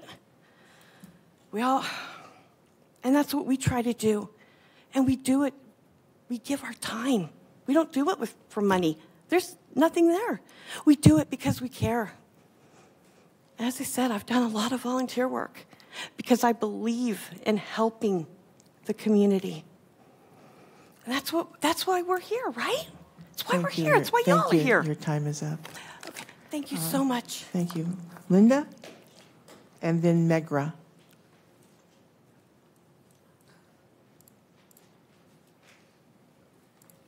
I'm going to beat that clock. I'm going to read my report. You can, whoops, am I okay? Oh, thank you. Okay, you can probably figure out why I'm here. My name is Linda Carver, and I'm a NOPper. I don't know if you all know what the NOP program is under the COPS organization, but I want to share with you what I do as a NOPper. I have a co-pilot in our car. I drive, she writes down everything. We drive, sometimes walk streets, north and south, east and west, including around 3 schools in our area. What we look for and report. We report all disabled vehicles parked on the street, cars, trucks, RVs, and unattached utility trailers, full and empty. We monitor parks for homeless activity or unusual activity and report accordingly. We report graffiti on personal property as well as utility boxes. Often that is indicative of gang activity. We report excess garbage. We have a serious issue in Hilliard, east of the railroad tracks and east of the new freeway. We report sidewalks that prohibit walking or wheelchair access. Also report overgrown yards if there's a fire risk. We report animal abuse when we see it. We monitor homes, homeless gathering places, and there are several here in Spokane. We monitor homes as requested when residents go on vacation. Here's something that was kind of extraordinary. I personally saw a woman in the middle of the street changing her clothes, saw what God gave her. She had clothes she was putting on, but she was bearing it all. I did call the police. They were there rapidly. We reported a burn barrel in a front yard in a residential area. We reported a refrigerator in an unfenced front yard of a boarded house in a residential area. I personally reported 2 small children playing in a park with no adults whatsoever around. I did call 311 and a policeman did come ASAP. Our volunteers go over and above. We have been known to shovel snow from sidewalks. We pass out donated items. Thank you. Your time is up. Oh, I didn't beat it. I'm so sorry. I have so much to say. Thank you, folks. Thank you. Megra? Is she online? Go ahead, Megra. There's not enough time to address everything that affects us in only 2 minutes. I have published a response to Councilmember Bingle's egregious comments last week on Substack at Termites Unite Spokane. In it, I include emails between government officials, law enforcement, and a shadow cabal of financial elites that seem to be driving Spokane legislation and homeless rhetoric. criminalization does not pull people out of homelessness. It just perpetuates the problem. Go to Termites Unite Spokane on Substack to read more. There's been a lot of commentary about anti-Semitism, and anti-Semitism is not okay. Anti-Semitism is hostility and prejudice directed against Jewish people for no other reason other than they're Jewish. Anti-Zionism is different. Anti-Zionism refers to the movement that created the Jewish state in the Middle East. People were already living in Palestine. The Palestinians were living in Palestine. They were living there. The British made them a colony, and then because of World War II and the horrific genocide against Jewish people, nobody wanted to take them. There were a bunch of Jewish refugees. The U.S. didn't want to take them. Europe didn't want to take them. That's anti-Semitism. And instead, they forced them to go into this land that's already occupied, and they were like, hey, here's your land. People are already living there. But you can create a country now, Israel. And so the Jewish people who moved there, who were themselves refugees at one point, have now created refugees of the original people of that land. They create cities where the laws are you have to be Jewish in order to live here. And so the people who have lived there for generations are being displaced. Thank you, Megra. Your Thank time you. is up. Next is Bill Johns.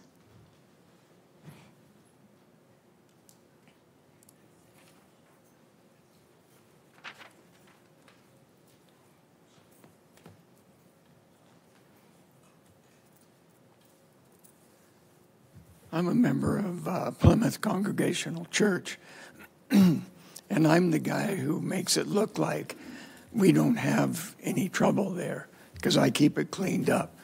They were talking about tons of garbage. I mean, we have the tinfoil people, we have the criminals, but there's a new group that's arrived. When we put up anything about Israel, they come with the spray cans and they spray right over it. These other groups, they're not specific against somebody. I kind of classify them as criminals. They don't have an agenda, really, only that we have a place that's on their way to maybe the convenience store or not. But I think it needs to be nipped in the bud. And part of it is that you guys need to say something about what's going on, along with the other churches. I mean, we're a small church, and we stand alone. And I'm kind of tired of it, but you know what? We're not going to give up. Thank you. That concludes our open forum for this evening and our legislative agenda. I will entertain a motion for adjournment. So moved. Second. It's been moved and second to adjourn. All those in favor, please indicate by saying aye. Aye. Any noes, abstentions? We are adjourned. We will see you next Monday night.